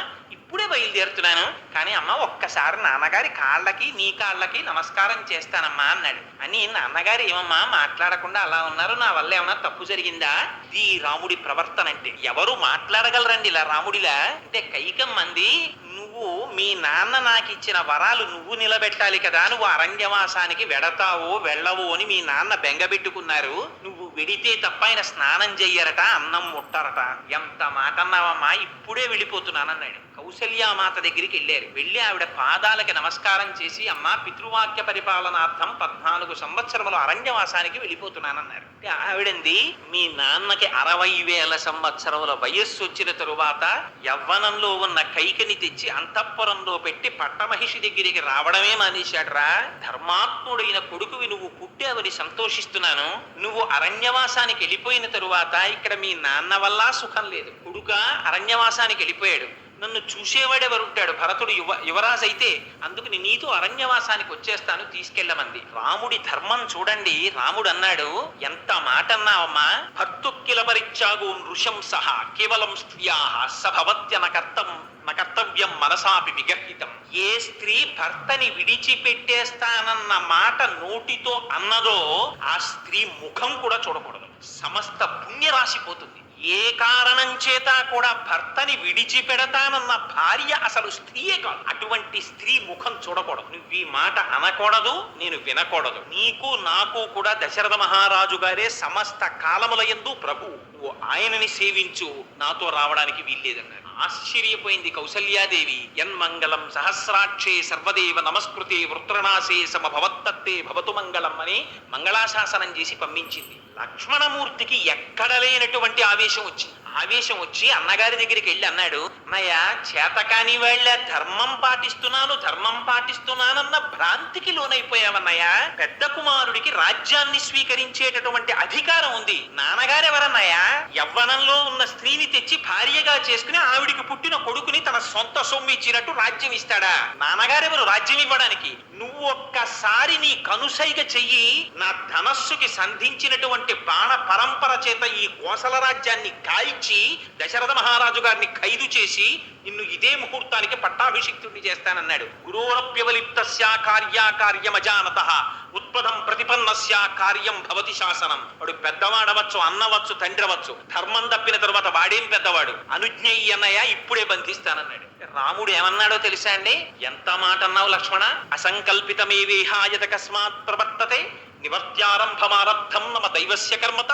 ఇది రాముడి ధర్మం అంటే. ఆయన ఎప్పుడూ ధర్మమే ఆయనకి కావలసింది. ఏరా, నిన్న రాత్రి పిలిచి పట్టాభిషేకం చేసుకోమంటే నాన్నగారా?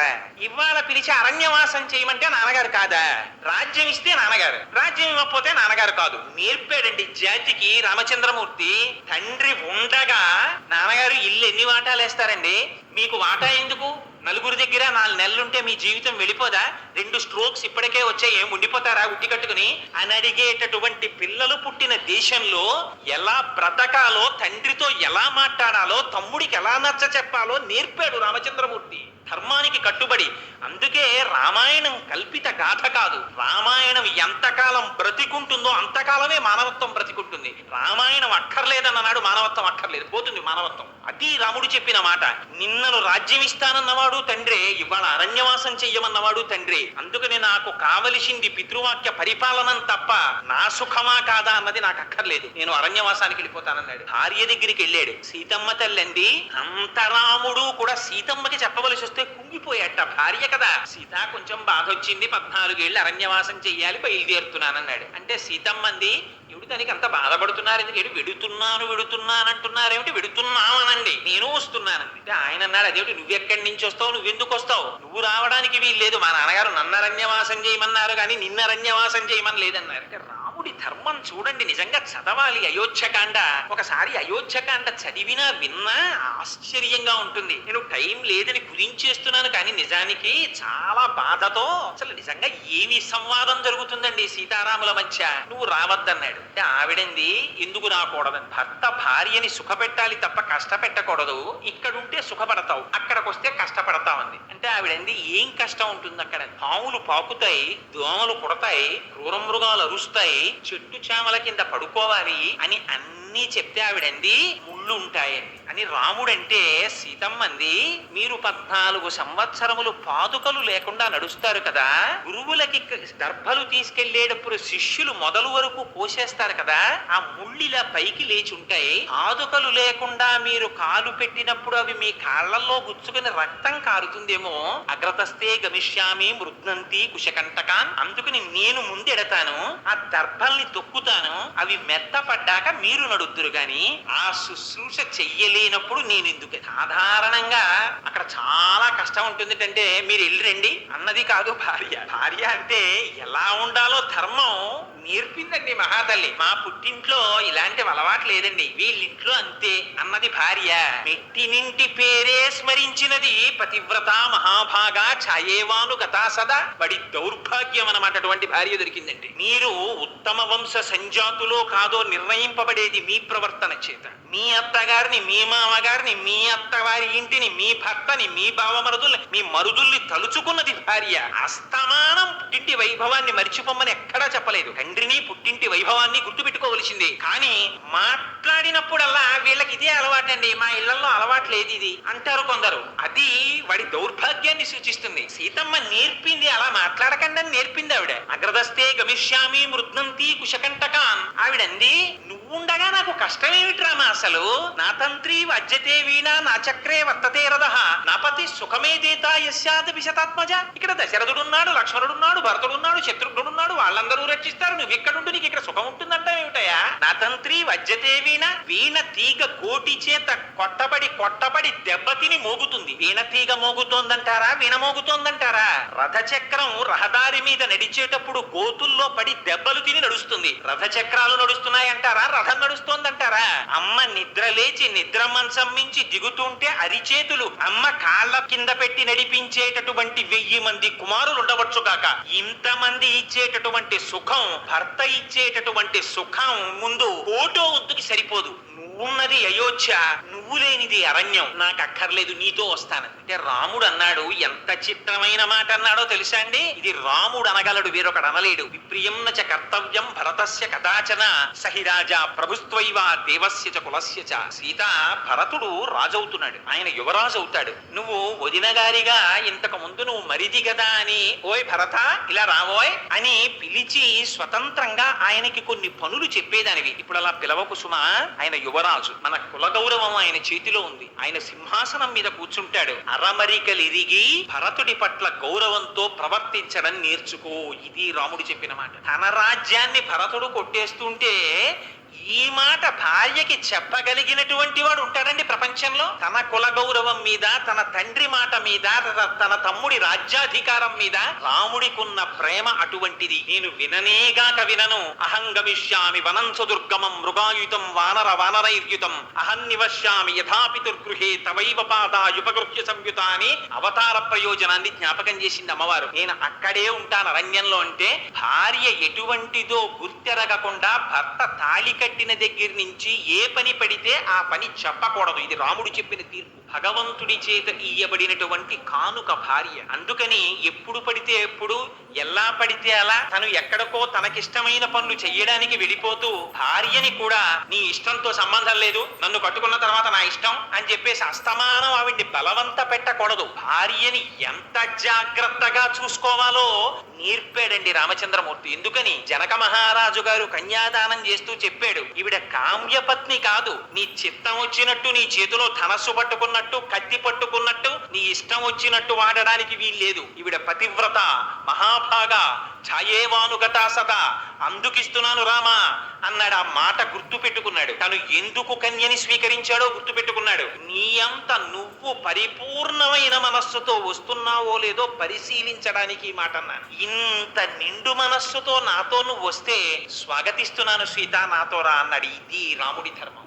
ఇవాళ మన దిక్కుమాలిన సంస్కారం ఏ స్థితికి వచ్చిందంటే, తాళి కట్టిన దగ్గర నుంచి ఆదివారం వస్తే వీడు 6గురిని పోగేసుకొస్తాడు. హాల్లో కూర్చుని అట్ట ముక్కలతో ఆట మొదలెడతాడు. ఆవిడ కాఫీలు తీసుకొచ్చి వీడికి అందించాలి. ఎందుకు అంటే నేను తాళి కట్టాను కాబట్టి నా ఇంటి పెరటిలో ఉన్న గొర్రెకి, నా ఇంటిలో ఉన్న భార్యకి తేడా తెలియనటువంటి సంస్కార రహితమైన స్థితికి మనం చేరిపోయాం. రాముడు తాను తాళి కట్టినటువంటి భార్యని అరణ్యవాసానికి తీసుకెళ్లడానికి ఇష్టపడిన భార్య ఎంత పరిశీలించి తీసుకెళ్లాడో చూడండి. నిష్కారణంగా భార్యని కష్టపెట్టకూడదు, ఆవిడ కంటి వెంట నీటి బిందువు రాలకూడదు. ఇది నేర్పాడు రాముడు. ఈ ధర్మాన్ని చూపించాడు మహానుభావుడు. అరణ్యవాసానికి వెళ్ళాడు. భరతుడు గబగబా వెంట వెళ్ళాడు. అన్నయ్య, రాజ్యం నాకు అక్కర్లేదన్నయ్య అన్నాడు. నిజంగా భరతుడు లాంటి క్యారెక్టర్ ఎక్కడ ఉంటుందండి? ఏమి క్యారెక్టరైజ్ చేశారండి వాల్మీకి మహర్షి. రామాయణం అనుభవించాలంతే. నిజంగా రామాయణం రామచంద్రమూర్తి క్యారెక్టర్ ఏదో అందానికి చెప్తానన్నాను గాని నా మోహన్ నేను పట్టుకొచ్చిందండి గంటన్నరలో. నేనేం చెప్పను రాముడి గురించి. కానీ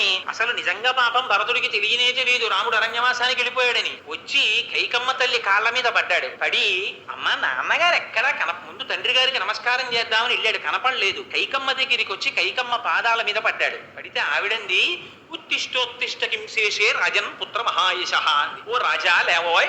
హడిలిపోయాడు పిడుగుపడ్డట్టు. ఇది నన్ను రాజా అంటోంది ఏమిటి? తండ్రి గారు ఉన్నారు, తండ్రి గారికి ఏదైనా అమంగళం జరిగితే పెద్దన్న గారు రాముడు ఉన్నాడు, మధ్యలో నేను రాజుని ఏమిటని హడిలిపోయట్టు ఆయన. అక్కర్లేని పదవి, అక్కర్లేని బిరుదు పక్కన తగిలిస్తే సన్మార్గంలో ఉన్నవాడు ఎంత బెంగ పెట్టుకోవాలో చూపించాడు రామాయణంలో. ఉత్తిష్టోత్తిష్ట కింశేషే రాజన్ పుత్ర మహాయశ అంటే అదేమిటమ్మా అంత అన్యాయమైన మాటలంటున్నావు? నేను రాజునేమిటమ్మా? రాజుగారైన దశరథ మహారాజు గారు ఏరమ్మా అన్నారు. ఆవిడ్ని దేవతలు ఆవహించారు. ఆవిడంది, ఏమిటో అంత బెంగెట్టుకుంటావు? జగతి సర్వభూతానాం తాంగతింతే పితాగత. అన్ని భూతాలు చిట్ట చివరికి ఎక్కడికి పోతాయో మీ నాన్న అక్కడికే పోయాడో అంది. అడిగిపోయాడు. అదేమిటమ్మా అయితే నాన్నగారు శరీరం విడిచిపెట్టేశారా అన్నాడు. విడిచిపెట్టేశారంది. అంటే అమ్మా మరి రాముడేడమ్మా అంది. అని నేను నిజంగా 30 రోజుల రామాయణం చెప్తే ఇవన్నీ చెప్పాలనుకున్నానండి. ఎన్ని మహాపాతకాల చిట్టాయో చెప్పాడు. రాముడు ఇటువంటి దోషాలు ఏమైనా చేశాడా, ఎందుకు పంపించేశారు రాజ్యంలోంచి అని అడిగాడు. అంటే ఆవిడంది రాముడు అలాంటి దోషాలు ఎందుకు చేస్తాడంది. కైకకి తెలుసు అలాంటి దోషాలు చేయలేదు, నేనే అడిగేవారా, అడిగి పంపించేశాను రా, నీకు పట్టం కడదామని పట్టాభిషేకం చేసేసుకోంది. అంటే భరతుడు అన్నాడు, యావన్న రామం ద్రక్షామి లక్ష్మణం వా మహాబలం వైదేహీం వా మహాభాగాం నమే శాంతిర్భవిష్యతి యావన్న చరణౌ భ్రాతు పార్థివ్యం జనాన్వితౌ శిరసాధారయిష్యామి నమే శాంతిర్భవిష్యతి. మనకెంత అశాంతి కల్పించావమ్మా. సీతారాములు లక్ష్మణుడితో కలిసి ఉన్నారు. ఇప్పుడు ఆ లక్ష్మణుడితో కలిసి ఉన్న సీతారాముల దర్శనం చేసినాడు, నా బతుక్కి శాంతి. లక్ష్మణుడు వెళ్ళాడమ్మా, నాకన్నా వెనక పుట్టినవాడు, నేను రాముడి రాజ్యం పుచ్చుకున్నానా, ఎంత దౌర్భాగ్యుణ్ణమ్మా నేను, ఎంత అపనిందన మీద పారేశావమ్మా. భరించేవాడు భరతుడు అయ్యాడు. ఆఖరికి ఆ రామచంద్రమూర్తిది సీతమ్మ తల్లిది పద రజస్సు తీసి నా శిరస్సు మీద చల్లుకుంటే కానీ నాకు శాంతి లేని స్థితి తెచ్చావమ్మా. నాకు అక్కర్లేదు ఈ రాజ్యం, ఇప్పుడే వెళ్ళిపోతున్నారు అరణ్యానికి అన్నాడు. అని వెళ్ళి అన్నగారి పాదములు పట్టుకుని అలోమని ఏడిచాడు. రాముడు ఎదురొస్తుంటే లక్ష్మణుడు చూశాడు. కాలధ్వజం కలిగినటువంటి సైన్యం వస్తోంది. అన్నయ్య ఏదో కోలాహలం వినపడుతోంది, శత్రువులు వస్తున్నారేమో, చెట్టెక్కి చూడనా అన్నాడు. చూడబోయ్ అన్నాడు రాముడు. ఆయన నిత్యాగ్నిహోత్రీకుడు, పర్ణశాలలో అగ్నిహోత్రం చేసేవారు రామచంద్రమూర్తి. చెట్టెక్కి చూశాడు, కాలధ్వజం కనపడింది. అన్నయ్య వచ్చేస్తున్నాడు, సీతమ్మ తల్లి లోపలికి పంపించేసి గబగబా మన అస్త్రశస్త్రాలని బయట పట్టుకొచ్చాయన్నాడు. ఏమైందిరా, ఎందుకు తొందర అన్నాడు రాముడు. అంటే అన్నయ్య వచ్చేస్తున్నాడు, భరతుడు సైన్యం అంతటితో వచ్చేస్తున్నాడు, బహుశః మన్ని నిర్జించడానికే వస్తున్నాడు అన్నయ్య, రాజ్యం తీసుకున్నది కాకుండా నిన్ను నన్ను చంపడానికి వస్తున్నాడు, పట్టుకొచ్చే ఈ బాణాలన్నీ అన్నాడు. అంటే రాముడు అన్నాడు కింద నుంచి లక్ష్మణుడి వంక చూసి, లక్ష్మణ నీకు రాజ్యం కావాలంటే భరతుడికి చెప్పి ఇప్పించేస్తాను, కిందకి దిగన్నాడు. పాపం ఇలాంటి మాటలు వినబడగానే నీళ్లు జల్లిన పాలల్లా జారిపోతాడు రా లక్ష్మణుడు. కిందకి దిగి చేతులు కట్టుకు నిలబడ్డాడు. నిలబడ్డాక రాముడు అన్నాడు, రే ధర్మం అర్థంచ కామంచ పృథివీంచ అపి లక్ష్మణ ఇచ్చాపి భవతామర్థే ఏతత్ ప్రతిశృణోమితే. ఏమి మాటండి ఈ శ్లోకాలు. పటాల మీద రాసి ఇళ్లల్లో పెట్టుకోవలసిన పటాలు. ఇవాళ తమ్ముడికి ఉంచకుండా తినేసే అన్నయ్య, అన్నయ్యకి లేకుండా తినేసే చెల్లెలు. పూర్వం ఒక చిన్న మధుర పదార్థం తీసుకొస్తే ఇంటికి తల్లిలో మాట చెప్పేది, మీ తమ్ముడికి కొంచెం మొక్క గిన్నెలో పెట్టి నువ్వు తిననేది. పంచుకు తినడం చిన్నప్పటి నుంచి నేర్పేవారు. అన్నయ్య రాకుండా నేను తినేనా అమ్మా అంటే వాడు వస్తే నీకు వచ్చాడేవు నువ్వు తినేయి అన్న. ఇప్పుడు తల్లిదండ్రులు నేర్పుతున్నారు. మన జాతి దౌర్భాగ్యం అలా వచ్చింది. కానీ రాముడు ఏమన్నాడో తెలుసా అండి, ధర్మం అర్థంచ కామంచ పృథివీంచాపి లక్ష్మణ చాపి భవతామర్థే ఏతత్ ప్రతిశృణోమితే. లక్ష్మణ నాకు ధర్మం కాని అర్థం కాని కామం కాని ఈ మూడు నేను అనుభవిస్తే ఎప్పుడు అనుభవిస్తానో తెలుసా, నా తమ్ముళ్ళు కూడా అలా అనుభవిస్తే నేను అనుభవిస్తాను. నా తమ్ముళ్ళకి అక్కర్లేని సుఖం నాకు అక్కర్లేదు, వాళ్ళకి లేని సుఖం నేను పొందను. అందుకని భరతుడు నిజంగా అలాంటి వాడు అనుకుంటున్నావా, వచ్చాక చూపిస్తాను, నువ్వు ఏమడిగితే అది తృణప్రాయంగా వదిలేస్తాడు భరతుడు. ఇది రాముడికి ఉన్నటువంటి అవగాహన, ఇది రాముడి ధర్మం. భరతుడు వచ్చాడు, వచ్చి రాముడి కాళ్ళ మీద పడి అన్నాడు, అన్నయ్య మన నాన్నగారు చచ్చిపోయారు అన్నయ్య అన్నాడు. అప్పటి వరకు తెలియదు రామచంద్రమూర్తికి తండ్రి చచ్చిపోయాడని. గబగబా రాముడు పరిగెత్తుకుంటూ పర్ణశాలలోకి వెళ్ళి అన్నాడు, సీతామృతస్తే శ్వశురః పితాహీనోసి లక్ష్మణ అన్నాడు. సీత నీకు మామగారు చచ్చిపోయారు, లక్ష్మణ నీకు నాన్నగారు చచ్చిపోయారు అన్నాడు. ఏమిటి ఆ మాట, సీత మా నాన్నగారు పోయారంటే సరిపోదా, సీత మీ మామగారు పోయారు, లక్ష్మణ మీ నాన్నగారు పోయారు ఏమిటంటే ఈయనకి నాన్నగారు కాదా, మరి ఆ మాట అన్నవెందుకు. రాముడు మాట మాట్లాడితే అంత గొప్పగా ఉంటుంది. సీతమ్మ నీకు పోయారు మామగారు అన్నారు. మామగారి లాంటి వ్యక్తి జీవితంలో ఇహ దొరకడండి. అలా ఉండాలి మామగారి పోస్ట్ అంటే. అందుకని చూపించాడు రాముడు. దశరథ మహారాజు గారు అరణ్యవాసానికి రాముడు బయలుదేరేటప్పుడు సీతమ్మ తల్లి 14 సంవత్సరములు కట్టిన పట్టు చీర కట్టకుండా కట్టుకుంటే ఎన్ని చీరలు కట్టుకోవలసి ఉంటుందో లెక్క పెట్టి కోశాగారం నుంచి అన్ని పట్టు చీరలు కావిళ్ళకెత్తితే లక్ష్మణుడు మోసి పట్టుకెళ్ళాడు. పెట్టుకున్న నగ పెట్టుకోకుండా పెట్టుకోవడానికి 7 వారాల నగలిచ్చి పంపించాడు. కోడల్ని చూసుకుని మామగారు మురిసిపోతాట, నా కొడుక్కి క్షేత్రం అయింది, తన ఇంటి పేరు వదిలింది, తన వంశాన్ని వదిలింది, తన గోత్రాన్ని వదిలింది, నా వంశాన్ని ఉద్ధరించిందని. అటువంటి మామగారు లాంటి వ్యక్తి ఇహ వేరొకడు ఉండడు. అందుకని సీత నీకు మామగారు పోయారు, లక్ష్మణ తండ్రి ఎంత కష్టమైనా తాను భరించి కొడుకుని రక్షించుకుంటాడు. అట్లాంటి తండ్రి నీకు పోయాడు. కానీ నాకు తండ్రి పోయాడని నేను ఎందుకనో తెలుసా, నాకన్నా చిన్నవాడివి, తండ్రి పోతే నీకు నేను తండ్రిగా నిలబడాలి. కానీ తండ్రి దూరంగా ఉంటే అవసరం లేని అరణ్యవాసాన్ని నెత్తికెత్తుకుని తండ్రిలా నన్ను నువ్వు కాపాడావు, కానీ పెద్దవాడిని నేను నిన్ను తండ్రిలా కాపాడలేకపోయాను. అందుకని నాకు ఆ తండ్రి పోయిన తండ్రి రూపంలో లక్ష్మణుడు ఉన్నాడు, కానీ లక్ష్మణుడికి అన్నగారి రూపంలో తండ్రిగా నేను ఉండలేకపోయాను, నేను రక్షించలేకపోయాను. అందుకని లక్ష్మణుడికి తండ్రి లేడు, సీతమ్మకి మామ లేడు, నేను తండ్రి పోయాడని అనను అని ఊరుకున్నాడు. ఈ రాముడి సౌజన్యం ఎవరు మాట్లాడగలడండి రాముడిలా? అంతటి మహానుభావుడు. భరతుడు వచ్చి అడిగాడు, రామా తీసేసుకో రాజ్యాన్ని, ఇది సంతత మామికా మాత దత్తం రాజ్యమిదం మమ తద్దదామి తవైవాహం భుంచువ రాజ్యం అకంటకం. ఏ కైకమ్మ కోరుకుందో ఆ కైకమ్మ చెప్పింది తీసేసుకోమని. కౌసల్య చెప్పింది, సుమిత్ర చెప్పింది, వశిష్ఠుడు చెప్పాడు, జాబాలి చెప్పాడు, కాశ్యపుడు చెప్పాడు, ఇంతమంది మహర్షులు చెప్పారు. చెబితే రాముడు అన్నాడు, మీ అందరికీ ఇచ్చిన మాట కాదది, మా తండ్రి గారికి ఇచ్చాను మాట. ఏమని? నాన్నగారు 14 సంవత్సరములు అరణ్యవాసం చేస్తానని చెప్పాను. మా నాన్నగారు ఎవరికి ఇచ్చారు మాట? కైకమ్మకి ఇచ్చారు 2 వరాలు. ఇప్పుడు నేను రాజ్యానికి వస్తే ఎవరు సత్యభ్రష్టుడవుతాడు? మా నాన్నగారు సత్యభ్రష్టుడవుతాడు. అందుకని తండ్రిని సత్యభ్రష్టుడిని చేసిన కొడుకు ఒక కొడుక. సత్యమేవేశ్వరో లోకే సత్యం పద్మాశ్రితా సదా సత్య మూలాని సర్వాణి సత్యాన్నాస్తి పరమం పదం. నేను రానన్నాడు. జాబాలి నాస్తికవాదని చెప్పాడు. ఏమిటో మా నాన్నకిచ్చిన మాట అంటా ఏమిటి? చూడా, ఇవన్నీ తినమరిగిన వాళ్ళు చెప్పినటువంటి మాటలరా. తద్దినం పెడితే ఆ లోకంలో ఉన్న మీ నాన్నగారి కడుపు నిండిందా? మీ నాన్నగారు అనకాపల్లి ఎడితే ఇక్కడ పిలిచి బ్రాహ్మడికి భోజనం పెట్టు, మీ నాన్నని భోజనం చేయొద్దని కడుపు నిండుతుందేమో. ఇక్కడ అనకాపల్లిలో ఉన్నవాడికి కడుపు నిండలేదు, కానీ పితృలోకాల్లో ఉన్నవాడికి కడుపు నిండిందా ఇక్కడ బ్రాహ్మడు భోజనం చేస్తే?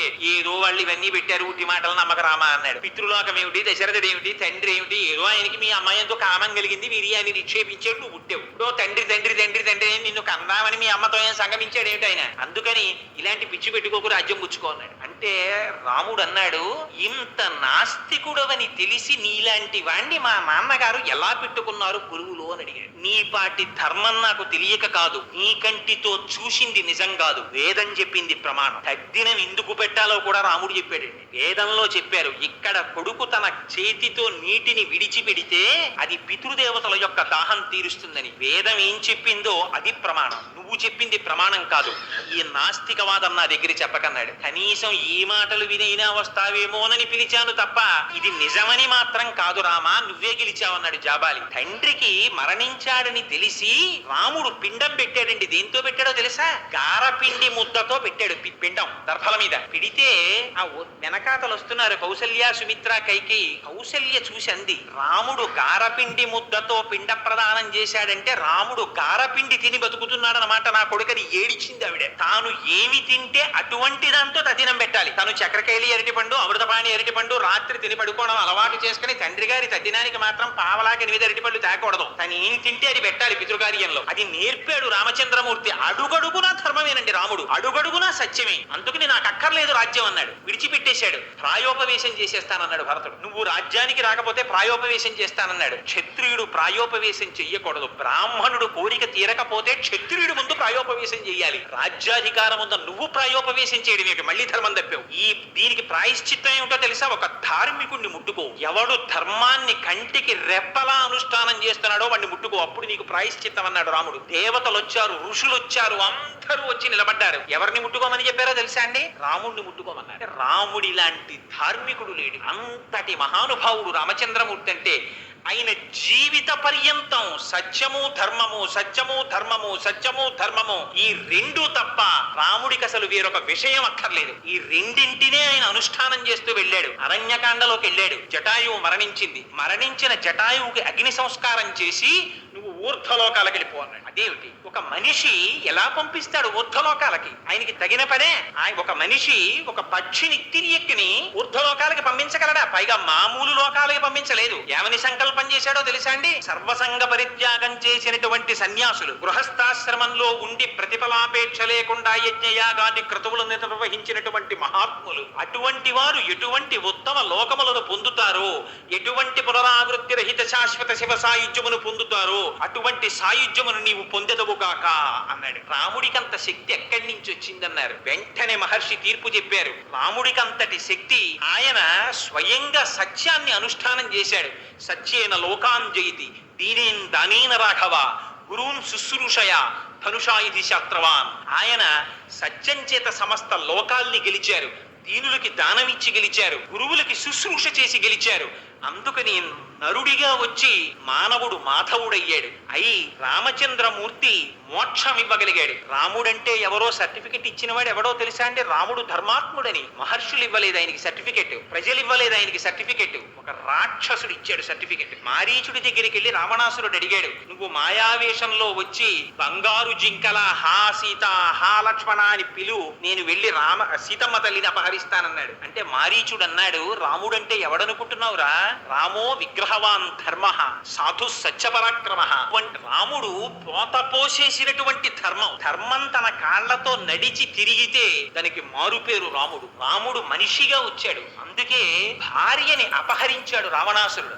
ఎంత ధర్మం తెలియనివ్వండి, ఎంత సత్యం తెలియనివ్వండి, తాను ఎంత జ్ఞాని కానివ్వండి, తల్లి మరణించిందన్నా తండ్రి మరణించాడన్నా కన్నుల వెంట నీరు కారనటువంటి కొడుకుని కొంచెం శంకించవలసి ఉంటుంది. వాడు ఎంత జ్ఞాని కానివ్వండి, కన్నుల వెంట నీరు కారకపోయినా బాధ కలగకపోయినా ఏదో దోషం ఉందని గుర్తు వాడిలో. రామచంద్రమూర్తి కన్నా జ్ఞాని ప్రపంచంలో ఉండడు. యజుర్వేద వినీతశ్చ వేద విద్భి సుపూజిత ధనుర్వేదే చ వేదేషు వేదాంగేషు చ నిష్ఠిత అని హనుమ సర్టిఫికెట్ ఇచ్చారు రాముడికి. అటువంటి రాముడు దశరథ మహారాజు గారు మరణించారంటే కన్నీరు మున్నీరుగా విలపించాడు. జటాయువు మరణిస్తే ఊర్ధ్వలోకాలనిచ్చాడు. తన భార్య సీతమ్మని రావణాసురుడు అపహరించాడని తెలిస్తే కిష్కింధకాండలో చూపిస్తారు, సతాం పుష్కరిణీం గత్వా పద్మోత్పచుషాకులాం రామ సౌమిత్ర సహితో విలలా పపులింద్రియ. ఆ సరోవరం దగ్గరికి వెడితే అరవిరిసిన తామర పువ్వులు కనపడ్డాయి. ఈ తామర పువ్వులు చూస్తుంటే లక్ష్మణ నీ ముదిన కళ్ళు కని గుర్తొస్తున్నాయిరా అని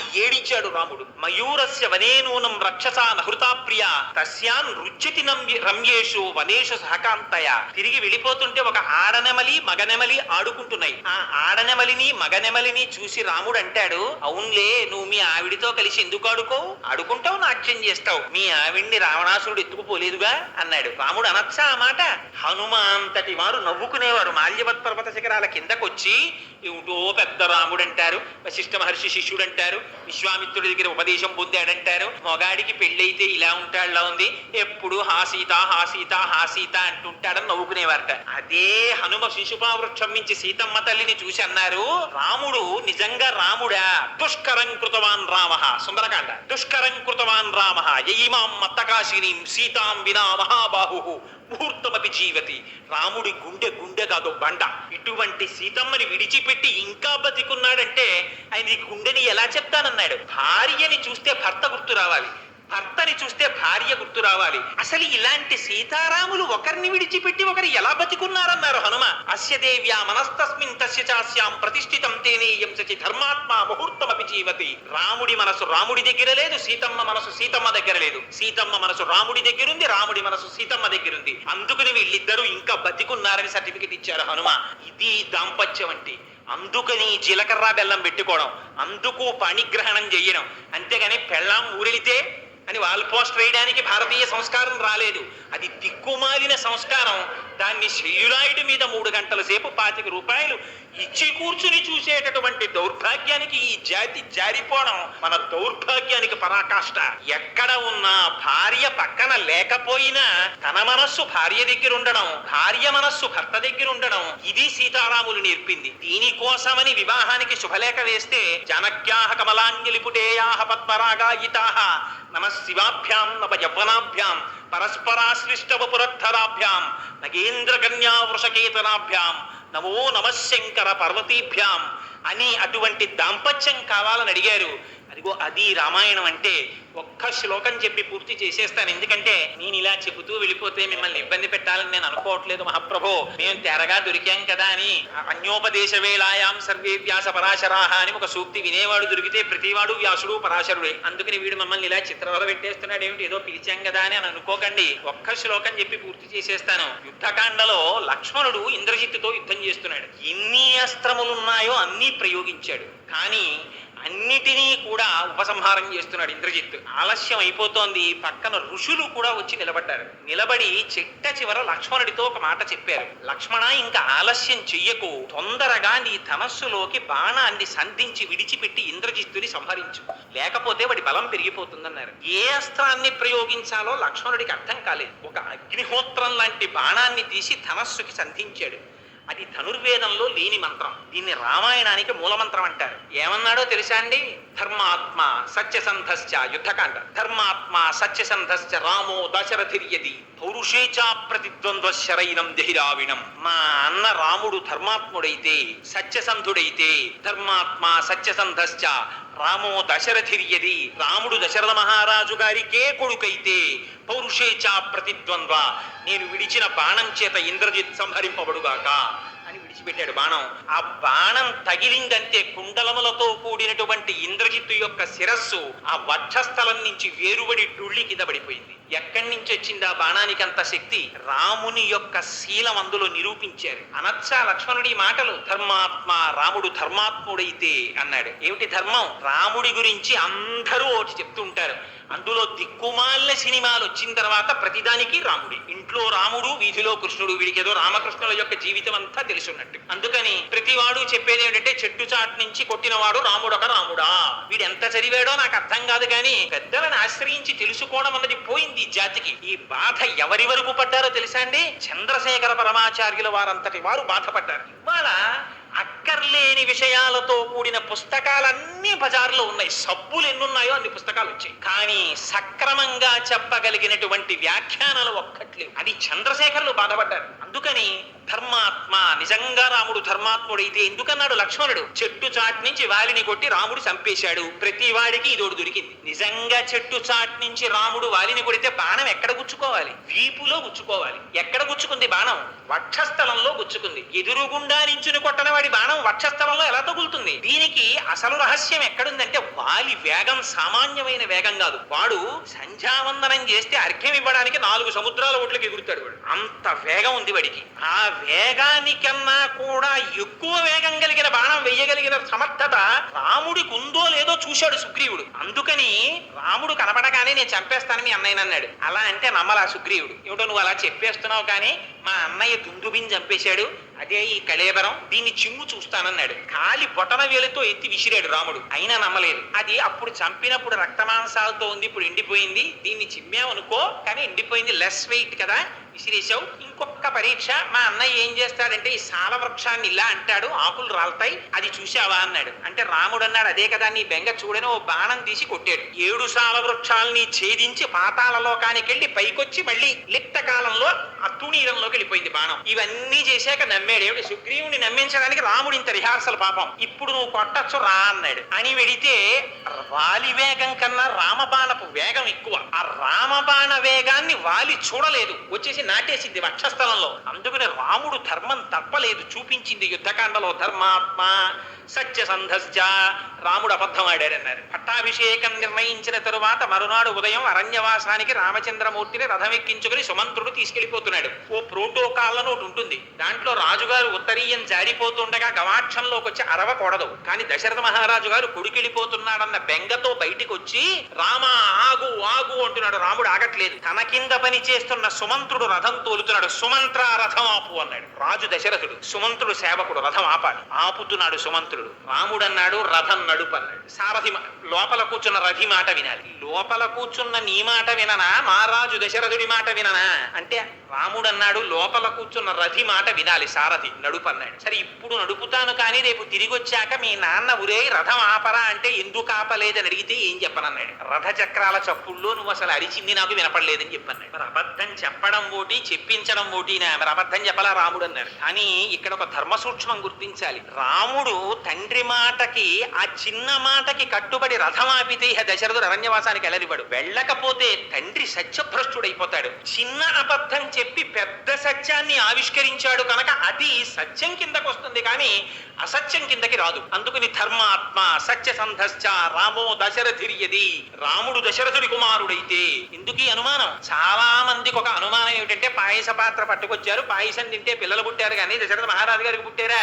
అందుకని ఆయన దశరథ మహారాజు గారు కొడుక్కాడు అని ఒక కొత్త వాదం. కానీ పాపం శ్రీ మహావిష్ణువు ప్రతిజ్ఞ చేశారు, పితరం రోచయామాస దశరథం నృపం అని బాలకాండ సుందరకాండలో దశరథ మహారాజు గారికి కొడుకుగా కావాలని నేను వస్తున్నానన్నారు. అందుకని ఆయన దాశరథియే అని నిరూపించింది ఆ బాణం. అందుకనది మూలమంత్రమైంది. రాముని యొక్క ప్రతిజ్ఞ, రాముని యొక్క ధర్మం అంటే ఎలా ఉంటుందో తెలుసా అండి?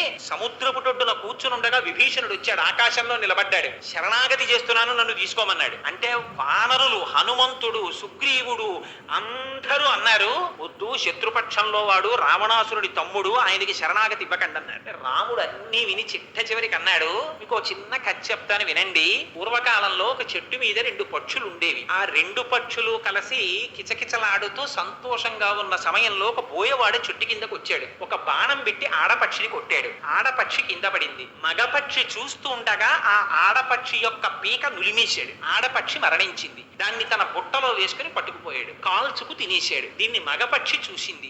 ఏడుస్తూ పైన గిరికీలు కొట్టింది. మళ్ళీ వెళ్ళి చెట్టు మీద వాలింది. కొంతకాలం అయిన తరువాత ఇదే బోయవాడు ఆకలితో అలమటిస్తూ అడవికి వచ్చాడు. ఓరున వాన కురిసింది. ఒక చెట్టు మీద కూర్చున్నాడు. చీకటి పడిపోతోంది. స్పృహ తప్పిపోతోంది. ఆకలి. నడవలేక నడుస్తూ ఈ మగపక్షి ఉన్న చెట్టు దగ్గరికి వచ్చాడు. ఆ చెట్టు యందు ఒక దేవత ఉన్నది అని విన్నాడు. వచ్చి చెట్టు కింద పడిపోయాడు. ఆ దేవత రక్షిస్తుందని. పైనున్న మగపక్షి చూసింది. తెలిసి వచ్చినా తెలియక వచ్చినా నేనున్న చెట్టు కిందకొచ్చి పడిపోయాడు కాబట్టి ఇంటి ముందుకి అన్నార్తితో వచ్చి పడిపోయిన అతిథితో సమానం. ఈయన ఆకలి తీర్చాలనుకుంది. ఎగిరి వెళ్లి ఎండు పుల్లలు తెచ్చి అక్కడ పెట్టి ఎక్కడి నుంచో అగ్నిహోత్రం తెచ్చి వెలిగించింది. ఆ వేడికి బోయవాడు తెప్పరిల్లాడు. తినడానికి ఆహారం కావాలి. పక్షి బోయవాడిని తనని ఆహారంగా తీసుకోమని చెప్పి తానే అగ్నిలో పడి మరణించింది. ఆ బోయవాడు ఆ పిట్టని తిని బతికాడు. తన ఉన్న చెట్టు దగ్గరికి వచ్చి పడిపోయినటువంటి బోయవాడికే ఒక పక్షి తిర్యక్ జాతికి చెందినది అతిథికి ఇంత సత్కరిస్తే, మనుష్య జాతిలో పుట్టి క్షత్రియుడనై పుట్టి సకృదేవ ప్రపన్నాయతమాస్మీతి చయాచతే అభయం సర్వభూతేభ్యో తదామ్యేతద్వ్రతం మమ అని ప్రతిజ్ఞ చేసి ఎవరు రామాని వాడనన్నా రక్షిస్తానన్న వాణ్ణి ఇవాళ కృతజ్ఞతతో విడిచిపెట్టన. విభీషణుడే కాదు, రావణాసురుడే వచ్చినా రామా నీకు శరణంటే చాలు, ఆయన్ని రక్షిస్తానని విభీషణుడిని శరణాగతి చేస్తే తీసుకున్నటువంటి వాడు రామచంద్రమూర్తి. మహానుభావుడు ధర్మాత్ముడై సింహాసనం మీద కూర్చోవడం కోసం తన భార్య పతివ్రత అని తెలిసినా ధర్మాన్ని నిలబెట్టడం కోసం భార్యని పరిత్యజించిన వాడు రాముడు. రాముడి జీవితంలో ఎప్పుడూ తన స్వసుఖాన్ని కోరుకోలేదు. యుద్ధకాండ అయిపోయిన తర్వాత తిరిగొస్తూ ఒకవేళ భరతుడికి రాజ్యం ఏలాలన్న కోరిక కనపడితే హనుమ వెనక్కి తిరిగి వచ్చి నేను అడవులకు వెళ్ళిపోతానన్నాడు. అంతటి త్యాగశీలి రామచంద్రమూర్తి ఒకరి కోసం తాను జీవించాడు, కానీ తన కోసమని జీవించడం రాముడి జీవితంలో లేదు. తండ్రి పట్ల, తల్లి పట్ల, భార్య పట్ల, అన్న పట్ల, తమ్ముడి పట్ల, ప్రజల పట్ల, గురువు పట్ల, ఎవరి పట్ల ఎలా ప్రవర్తించాలో నేర్పాడు రాముడు. అందుకనది రామాయణం అయింది. ఆ రాముడు చూపించినటువంటి ఆదర్శాల్లో ఒక్క ఆదర్శాన్ని ఎంచుకుని మహాత్మా గాంధీ గారు అన్నట్లుగా ఏదో ఒక్క ఆదర్శాన్ని మనం కాని ఎంచుకోగలిగామా? కేవలం చెప్పడం కాదు, నిజంగా ఇన్ని చెప్పి నేను ఇన్నింటిని పాటించలేకపోతే నా అంతటి కృతజ్ఞుడు వేరొకడు ఉండడు. అటువంటి ఆదర్శాన్ని పాటించగలిగినటువంటి శక్తి కూడా రామచంద్రమూర్తే కటాక్షించాలి. అది రామచంద్రమూర్తి మన జాతికి పెట్టిన భిక్ష. అందుకని రామ జీవితం అర్థమైందా? రాముడి ఆదర్శం అర్థమైందా? ఒక మనిషిగా మనం ఎలా బ్రతకాలో మనకు అర్థమవుతుంది. అందుకే నేను మొదటే చెప్పాను, రామాయణం ఎంతకాలం ఉంటుందో అంతకాలమే మానవ జాతి ఉంటుంది. నేను అప్పుడప్పుడు శ్రీభాష్యం అపలాచార్య స్వామి వారికి ఫోన్ చేస్తే ఆయన ఫోన్లో అంటుంటారు, స్వామి సుందరకాండ చెప్పానండి మొన్న అంటే, కోటేశ్వరరావు తప్పకుండా చెప్పబోయే, రామాయణం ఎప్పుడు భూలోకం మీద చెప్పబడదో ఆనాడు ఇహ మానవత్వం ఉండదు.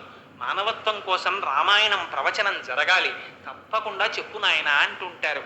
మహర్షి సదృశులు కనుక, వాల్మీకి వంటి స్థితిని పొందినవారు కనుక ఆ మహానుభావుడంతటి మాట అనగలిగారు. ఇంత పరమ పవిత్రమైనటువంటి వసంత నవరాత్రులలో నాకు చెప్పగలిగిన సమర్థత ఉన్నా లేకపోయినా రామాయణం మీద, రామచంద్రమూర్తి ఆదర్శముల మీద వీడి చేత 4 మాటలు పలికించి వీడి పాపములను దగ్ధము చెయ్యాలనేటటువంటి పవిత్ర సంకల్పంతో నన్నిక్కడ ఇన్స్ట్రుమెంట్గా కూర్చోపెట్టి రామాయణాన్ని చెప్పించినటువంటి పెద్దల యొక్క ఆదేశంలో ఉన్న రామచంద్రమూర్తి ఆదేశాన్ని స్మరిస్తూ అటువంటి అద్భుతమైన అవకాశాన్ని నాకు ఇచ్చినందుకు మీ అందరికీ నా ధన్యవాదములను తెలియచేసుకుంటూ, సభాముఖంగా నాకంటూ ఒక అలవాటు ఉంది కనుక మంగళాశాసనపరై మదాచార్య పురోగమై సర్వైశ్చ పూర్వైరాచార్యై సత్కృతాయాస్తు మంగళం. మంగళం కోసలేంద్రాయ మహనీయ గుణాత్మనే చక్రవర్తి తనూజాయ సర్వభౌమాయ మంగళం. ఉమాకాంతాయ కాంతాయ కామితార్థప్రదాయినే శ్రీగిరీశాయ దేవాయ బలినాథాయ మంగళం. కరచరణకృతం వా కర్మ వాక్కాయజం వా శ్రవణనైనజం వా మానసం వా పరాధం విహితం వా సర్వమేత్తక్షమస్వ. శివ శివ కరుణాబ్ధే శ్రీ మహాదేవ శంభో. సర్వం శ్రీ ఉమామహేశ్వర ఆత్మనమస్తు. స్వస్తి.